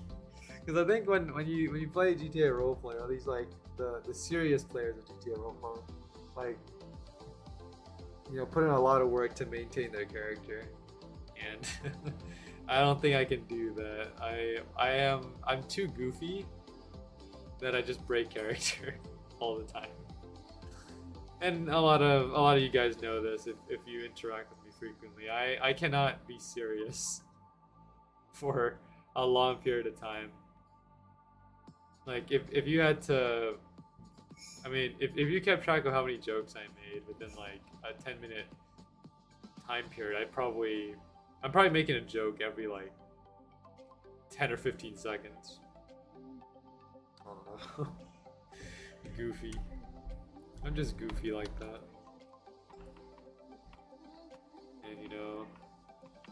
And I'm not gonna say that I'm funny in any way. I mean, things that I do are funny to me. I don't know if they're funny to other people. Cause I laugh at my own jokes all the time. Every server that isn't in Australia servers, they don't care about that, but Aussie servers are very serious about. Oh, okay, I see. Oh, that's good. I think serious roleplay is like makes things a lot more fun because everyone's in character. You get to like experience the I guess the GTA experience, if is the best way to say it. But I'm glad you're having fun with that. I don't even know what kind of character I would make, because I'm assuming GTA roleplay is like human characters only. So I don't know what kind of character I would make, or what kind of character I would be. That's whatever. I mean, it's not like I'll get into it, so I probably shouldn't be thinking too hard about it.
Check a few things here. How many kills have we gotten on Hunter now? We've probably hit in the 300s now, right? Have to be. Oh yeah, for sure. We're basically at 400. 388.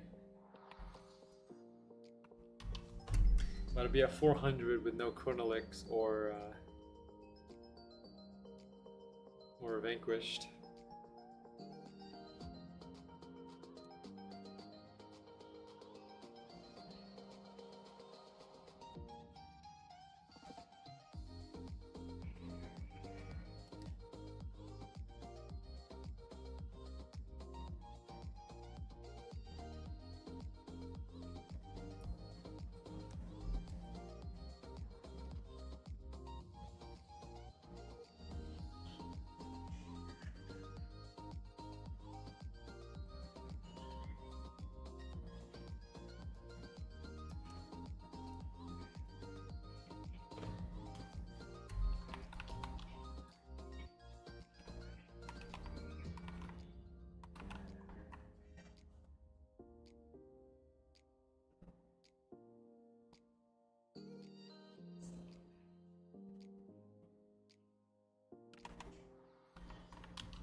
Doing a lot of thinking right now. Thinking about funny stuff. Like,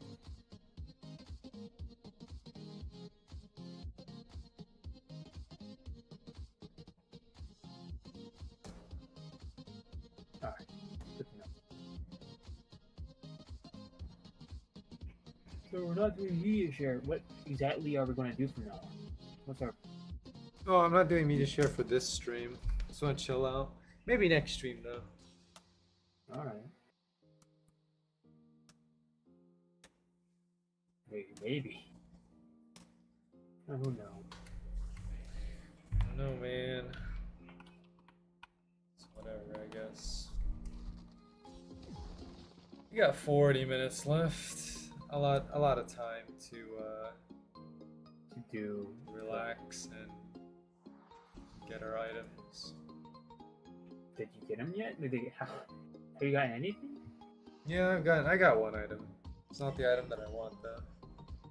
It's three. There's 2 items that I want, and the hunter drops 3 items, and I got the item. You know, I beat the odds. I got the, out of the 3 items, I got the 1 item that I didn't want. It's too good. And 1 out of 3 is pretty big. Like two of the 3 items I need, and 1 of them I don't want.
Now, every time I press the mute button on the live stream, I think I'm muting my...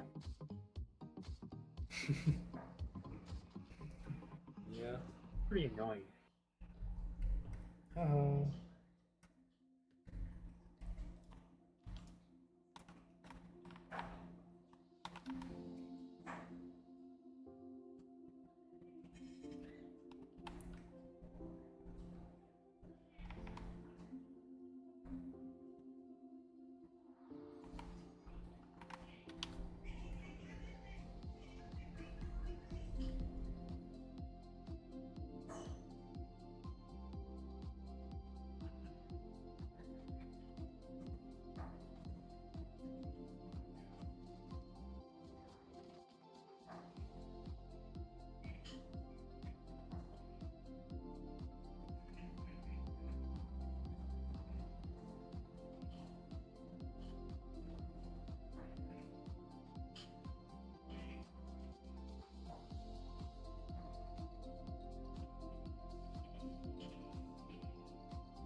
Wait, Tima, are you still there? I think I have an idea. I might have. I don't know. Okay, so basically, I was reading your thing again, like of privating that video. You know what I could do? I could, you know, make the video unlisted since the resolution is like, oh, since it's resolved now, and then I can make a community post to like to you know, put the credit on there. And that might work. Wait, so you're gonna private it or you're gonna unlist it? Well, it's resolved now. Oh, it's resolved. Yeah, yeah, we got it fixed. Damn, that was fast. Yeah, I think, but like the reason why I'm still leaving it up there is because, you know, I'm still giving credit to like the you know, the UGC like creators that made the, you know, the clothing and the accessories that I'm using on my avatar. But I figured that, like, yeah, I could just unlist the video now and then just make a community post that does like credit the you know. Do community posts last forever now? Yeah, community posts last forever. If you go on my channel and go to community posts, you can see, you know, you can go, like, there's community posts, you know, like Okay. that are there since like 2019. Years. Oh god. Yeah. You could put it in your YouTube description. I'll do both. I'll make a community post and like leave in my YouTube description if there's enough room, because I have a bunch of stuff in my YouTube description already that I don't know if I can fit anymore into there. I can try. I'll try. That's a two paragraph.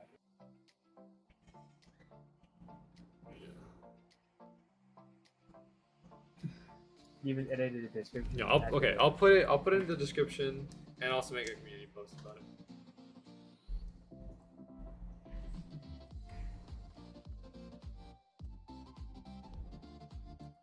And I'll do all that after I finish up with this stream. We got about half hour left.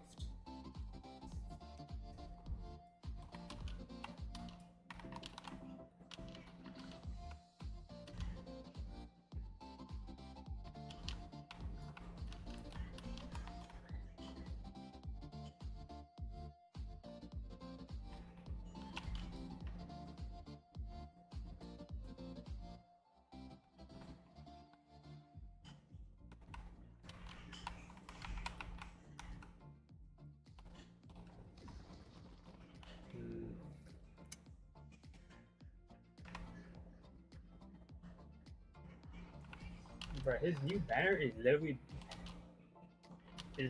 literally good. His new banner is actually like okay. I don't think he needed to steal anything.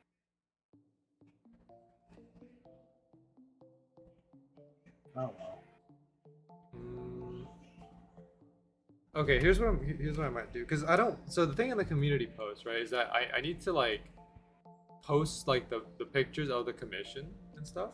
What I'm gonna do, I'm probably gonna go onto Mark's VGen and then just probably screenshot my commissions from there. Because if I post like the commission, right, I'm giving people the source file.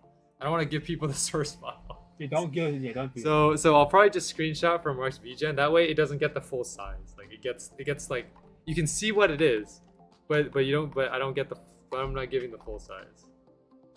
So give him the low resolution. Basically, yeah. So like, you know, because it's easier to manage that way.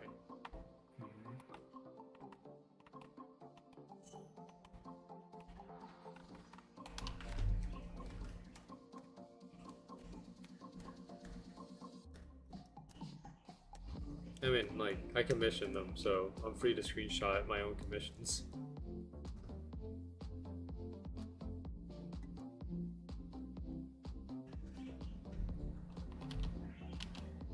But yeah, you guys will see a community post after this stream. You know, I'll write it up in about maybe like 10 minutes, and then I'll edit my YouTube description to include, like, I'll edit this, so I'll see if I can fit it into this YouTube description, if I can, because hold on, or let me search up one thing. I need to see what the character limit is on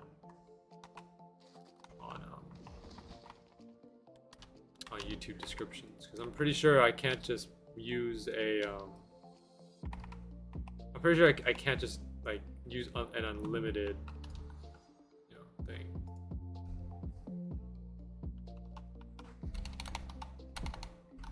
YouTube description limit 5,000. Okay, I might not be able to fit everything. Oh, you know what? Okay, I will put that little about thing that I have on my YouTube. So if you guys go into my YouTube channel and go into like my about page, there's actually a second paragraph that I wrote now. I will probably take that paragraph and throw it into the description. Actually, I'll do it right now for this description.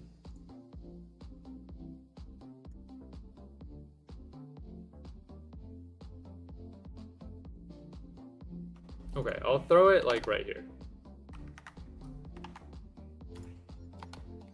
There we go. And done. So if you refresh the stream and look at the description, you'll notice that like under the character artist, there's another paragraph there. It's above PC specs and below the links. Channel art featured in my profile picture and banner, commissioned by, you know, Mark Draws. I don't give permission for anyone to use them for their personal or commercial use. In addition, all rights and credits go to the original UC creators for the clothing accessories that I used to create my avatar. In addition to the original artist of any artwork I use as a reference point. Thank you for your cooperation. Yep, that is there. That is there now. BGM is live. Epic. We rated BGM last time. I don't think we need to rate him again.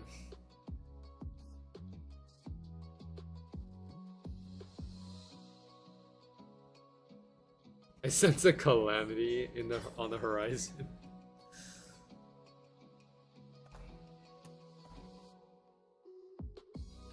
What's that supposed to be? Well, you remember what happened last time. Oh, man, whatever.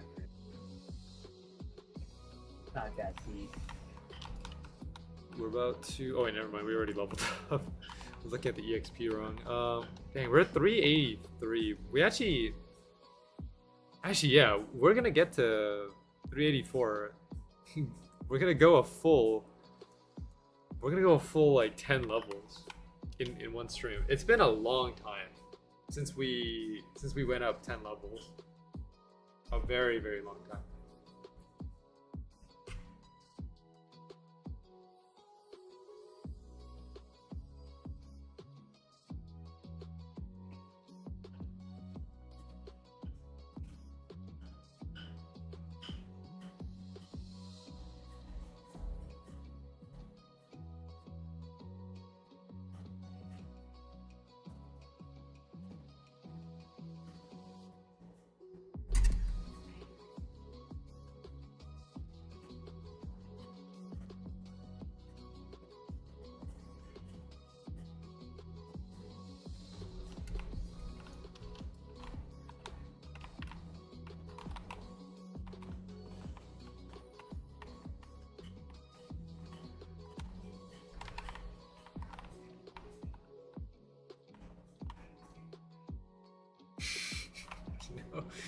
You know what's the funniest?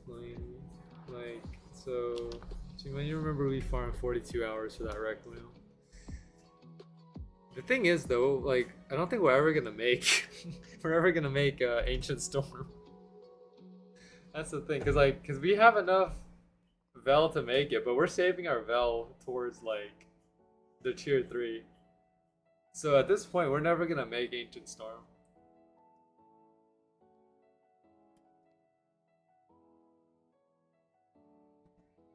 But you know what? It's the effort that counts.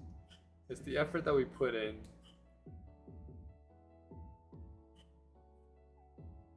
To, you know, it's the effort that we put into Requiem, yeah. Cause remember, we grinded up Requiem in order to. Oh no, wait, no, not Requiem, not Ancient Storm. My bad. Yeah. Oh wait, never mind. Yeah. I'm remembering wrong. Sorry. Yeah, we made Redemption with Requiem. My bad. I'm thinking of something else. Yeah. Okay, never mind. It's all good then. If anything, it was more of a waste on floor 11, but we didn't lose anything on floor 11 because we were farming mini bosses the entire time. But yeah, well, we're never making Ancient Storm because it's and that's only because we don't have enough Vel to make it. We need to save our Vel. Lose it, though. Look, Well, you know, it's the effort that counts. And Alright. I'd like to try to have at least one burst for each tier. So from tier 1, we have the Redemption. From tier 2, we have the cyber suit, and from tier 3, most likely the armor. Alright. We'll see. It's hard to know.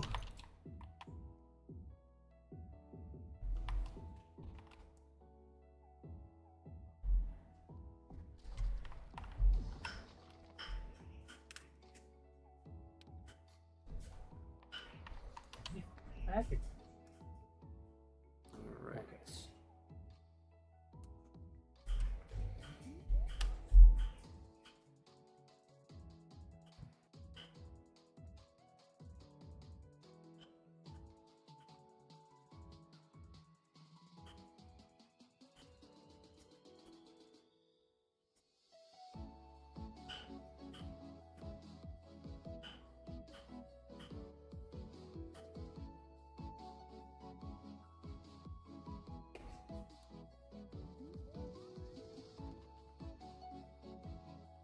He has arrived.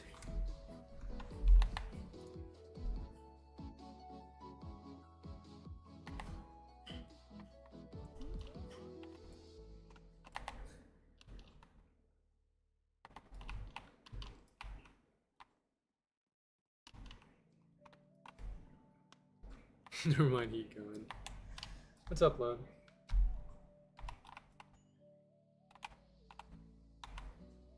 Oh wait, are you starting up the Eternal Garden farm?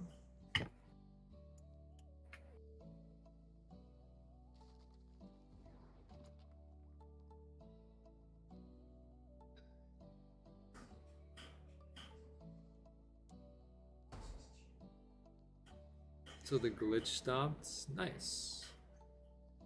I'm glad you were able to get it fixed, Nick.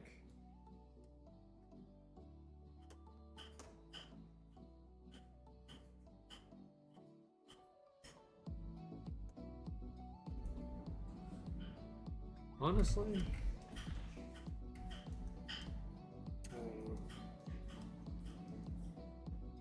it really depends. I might just like see. I'll join you guys. Okay. I'm kind of deciding on whether or not I want to. Well, I finished the series, right? And I probably should have done this in every stream that I did, but.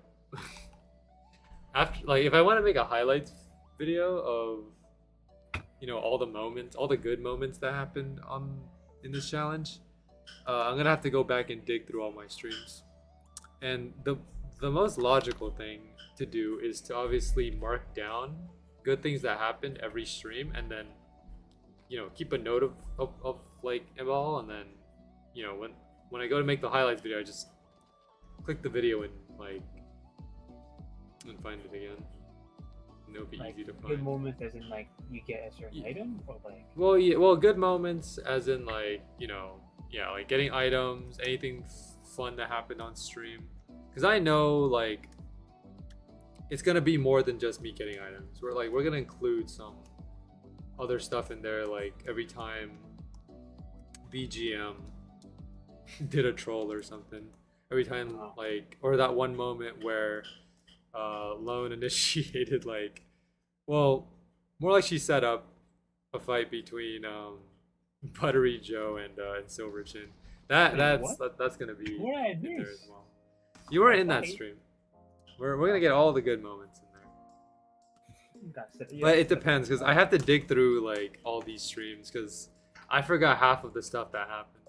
One of the most outrageous things that happened was that Requiem farm. You guys remember that Requiem farm? T-Man remembers this very well. We got every item from Mortis except for that Requiem. Except for that one Requiem that I needed, but we got everything else. And I have to make sure I show that on stream.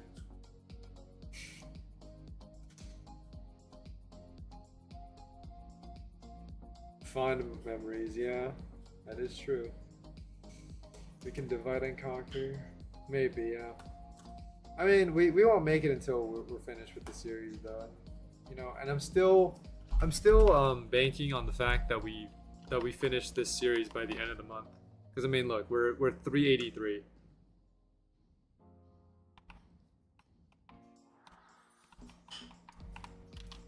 And you know, under the assumption that let's say like, you know, we get to Atheon soon, and assuming that like maybe we kill like 80 or so like Atheons per stream, eventually like we'll hit the pity within 3 or 4 streams. So flame won't be a problem. Like I think we can get this done, honestly. I mean, look at this. Like we gained 10 levels today just farming Hunter alone, and we're already 384, 383. So I mean, getting to 400 is not a problem for us.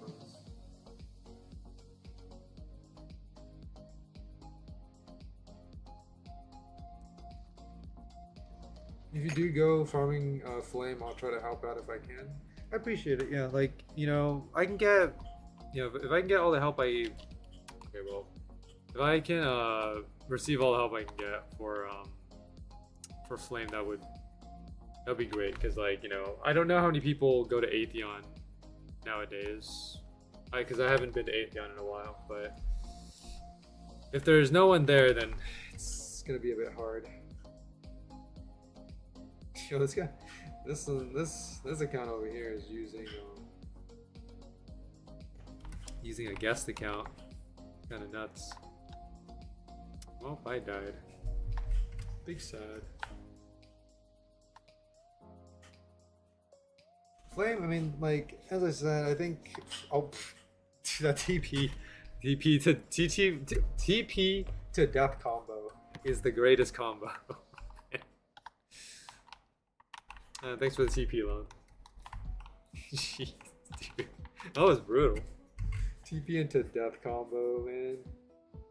Like the game does that to me all the time, especially on Flore. If you guys remember my Flore grind on Fromage, it was the teleporter that well, not teleporter, the checkpoint.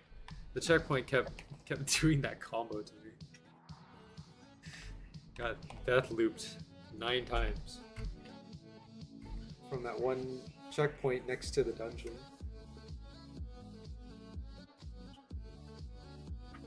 I'm ready to set the AFK up? Okay. I'll get my main account on. Yo, the gang's all here.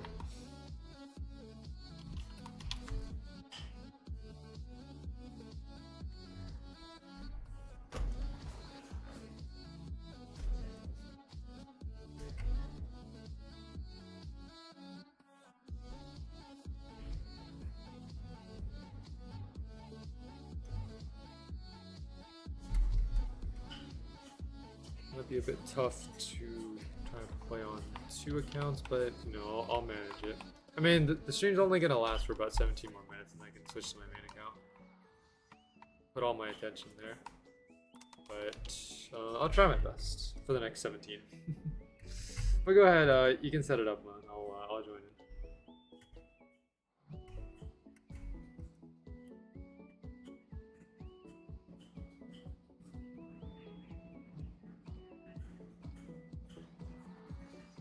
Ouch.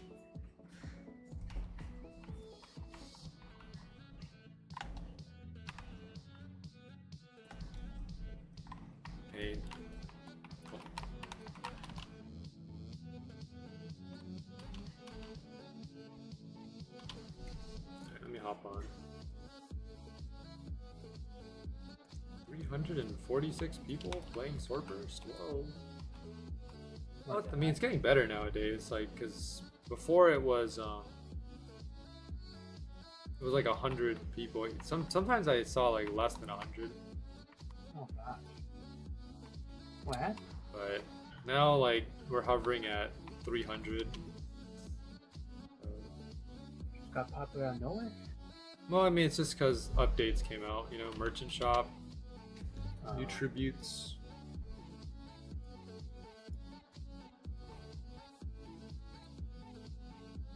Alrighty.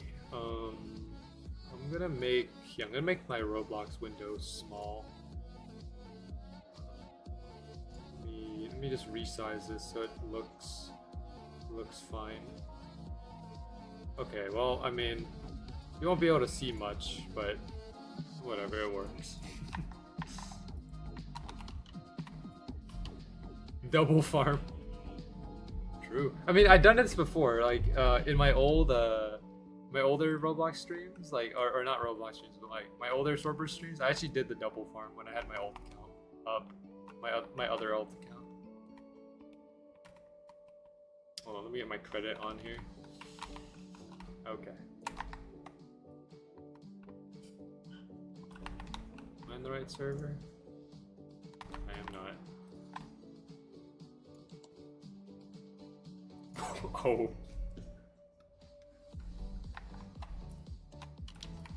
Alright.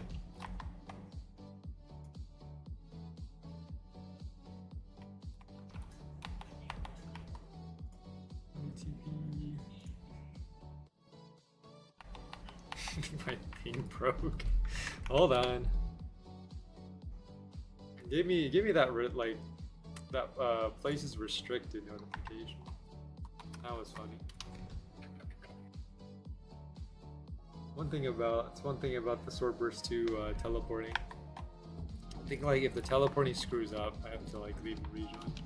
Unless you guys know like another way to fix it, but like sometimes whenever I try to join a server, like one of my friends is full and then it just messes up my TP.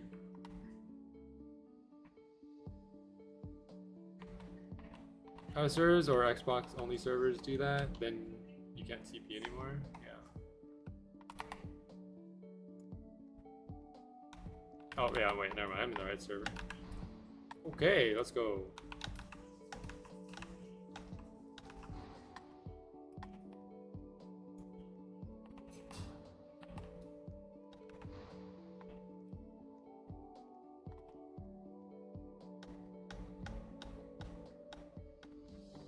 How's this work?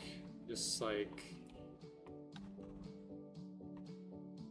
Will you be fine if I head to 12.5? Yeah, we still have a lot of people in the floor 12 server, so we'll be fine. Alright. So like, where do I stand? Or do I go like inside?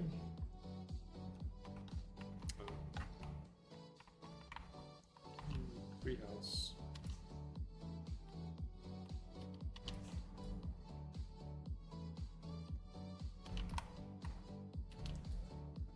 Well, whatever works.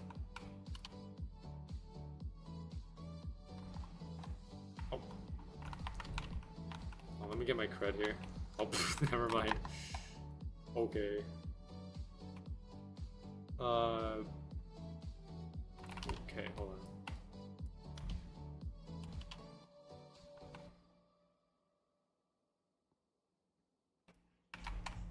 Brother.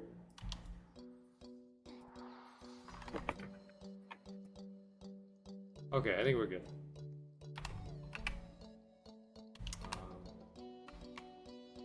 Let me make sure I stand in the right place here, otherwise I'm just gonna get destroyed.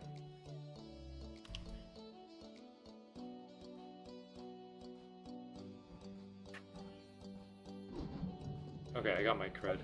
Yeah.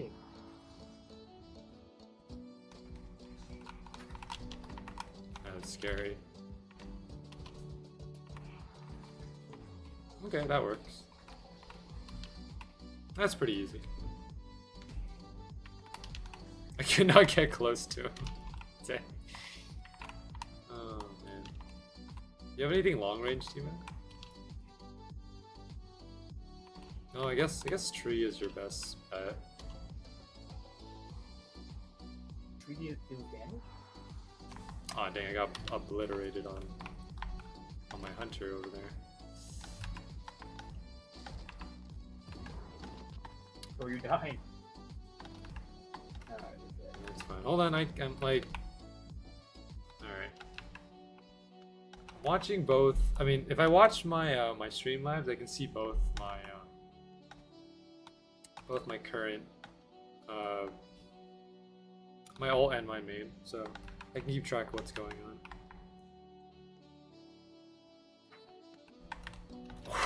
Dude, I'm getting dogpiled. Okay. That is nuts. Alright, hold on.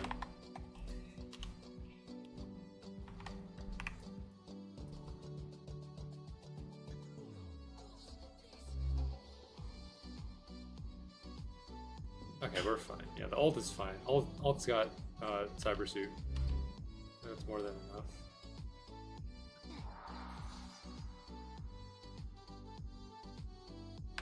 I'm just gonna pop my cursed. Okay. Okay, there we go. My curse is gonna kill. Oh man, almost died.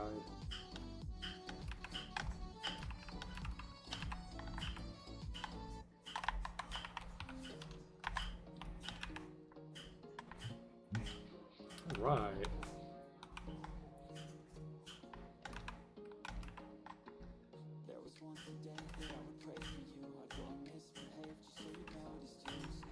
Oh wait, let me stand outside to get an idea of when Azus is.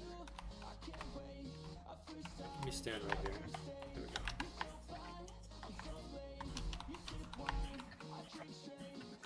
go. Got about 9 minutes.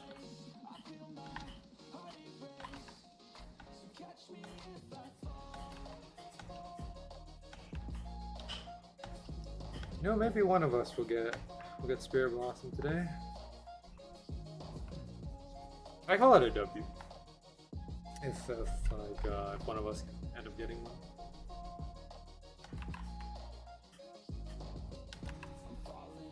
Oh, okay, hold on.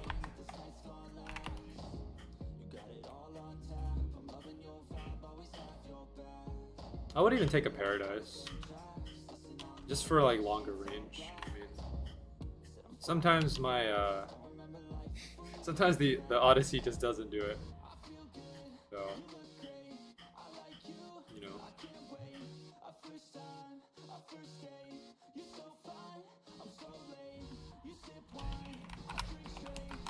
Oh.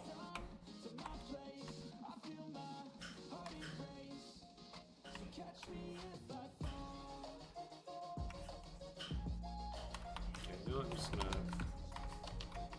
There. Anyways.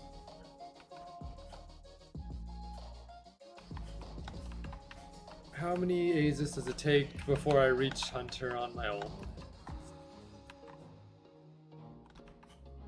Because like I have to stop so many times. I'm gonna say like it's two or three.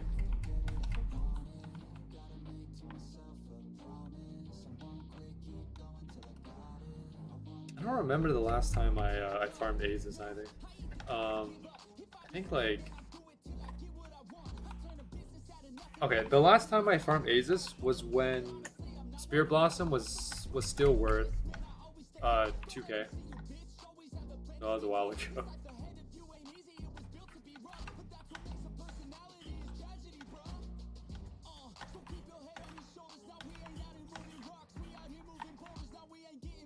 I mean, it's getting back there. Yeah, and I mean, yeah, it is. It is getting it's getting higher in value.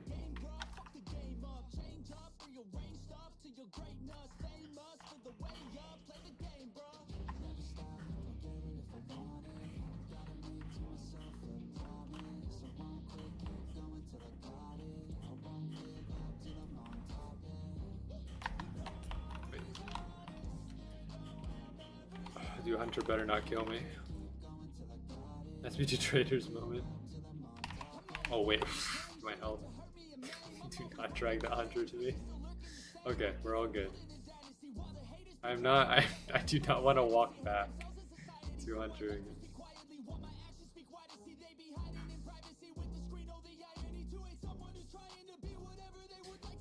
Also, like, from doing this challenge, because one of the rules of this challenge as well is that I can't speak glitch, and it's kind of transitioned to my main account too. Sometimes when I play on my main account, I forget that I can speak glitch, so sometimes I just end up walking all the way to my destination. You know, old habits die hard.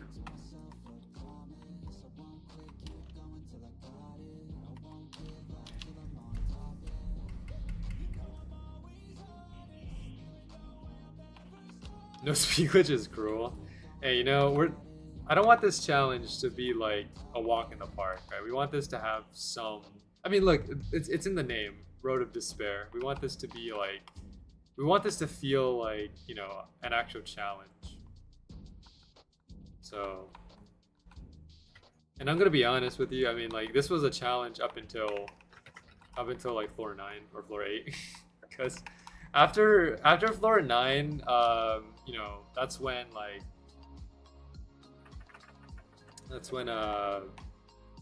T-Man started coming in, and that's when, like, you know, we started using like the OP weapons. So at that point, I'm pretty much just getting my credit and then just backing out. So then pretty much T-Man does the rest of the work. So it's not, so like at that point, you know, wasn't really a challenge anymore, but you know, but it is what it is. Typing TP is faster than switching to your secondary. True. He fell over. Oh man.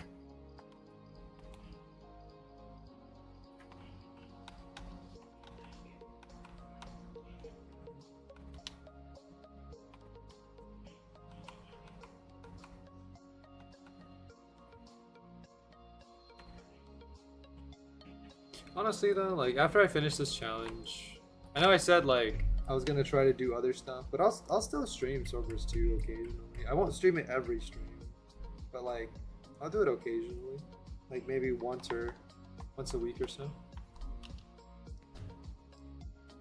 And then the rest of the time I'll, you know, try other stuff. And I might like set back. Well, okay, Swordburst streams might remain at the length that they are right now, because if you're like an old viewer of mine, you would remember like I used to stream only 2 hours, but this challenge has kind of extended that to 4. I'll keep the time 4 hours the same for Swordburst 2 streams, but for like other stuff, I might just keep it at like 2 or 3. It depends on like how I'm feeling, like my mood at that time. Like, you know, if what I'm doing is just kind of boring me out, then I might just call it after 2. I don't know, Swordburst 2 just, I don't know why. Swordburst 2 has just not bored me out in any way. Maybe it's just, maybe I'm being delusional here, but I don't know, it just doesn't. And maybe it's just the AFK farming part, you know, it's just the part of me that just leaves my account there to swing, and then meanwhile I'm just doing something else. Maybe that's why I can keep my momentum up.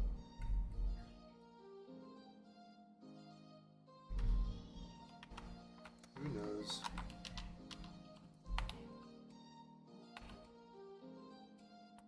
I mean, Aces is also not a bad source for EXP or Rebel either.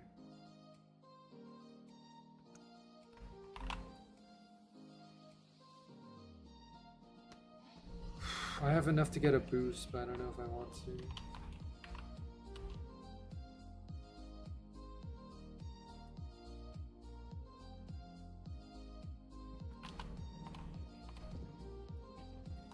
I could get a boost for like maybe an hour or so. Maybe.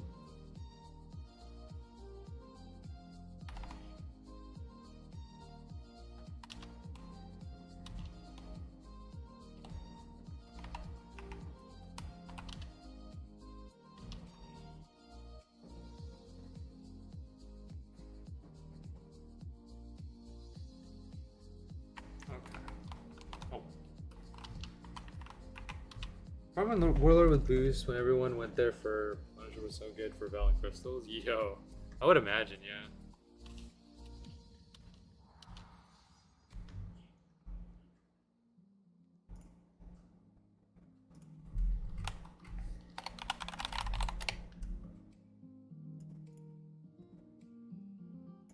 Oh, that's what it's called. Okay. Oh, that's the first time of me hearing the name. All right, hit 4 hours. Whatever. I'll do one more hunter and then I'll call it.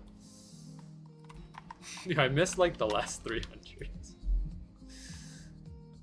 It's fine. We're all good. We're all good. Everything is just fine.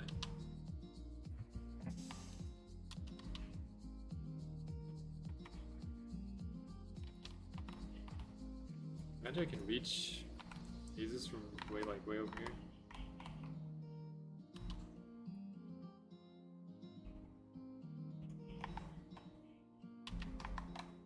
Who spawns first? Oh, okay. I can, but I still get attacked. Okay, let me leave that there for now while I get my credit here.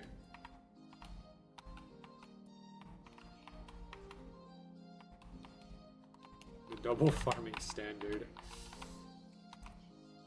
Okay, there we go. 12,186. Alright, well, that'll be it for that one. I'll wait until this Asus dies out, and then I'll call it. Jeez. I hit the 0% on that one. Man, alright. That was nuts.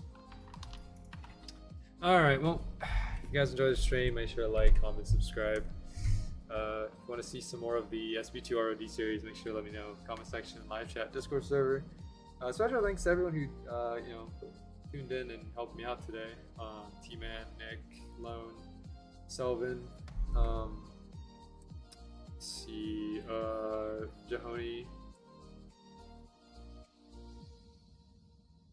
Yeah. And anyone else I missed as well. And yeah, thanks. Why am I getting a trade from Lone here? Getting a trade at the end of the stream is very sus. Very scary. Wow, a calming crystal, no way. He's giving me back the calming crystal that Phoenix stole from me. Alright, well, anyways, yeah, you guys have a good one. I'll catch you all later.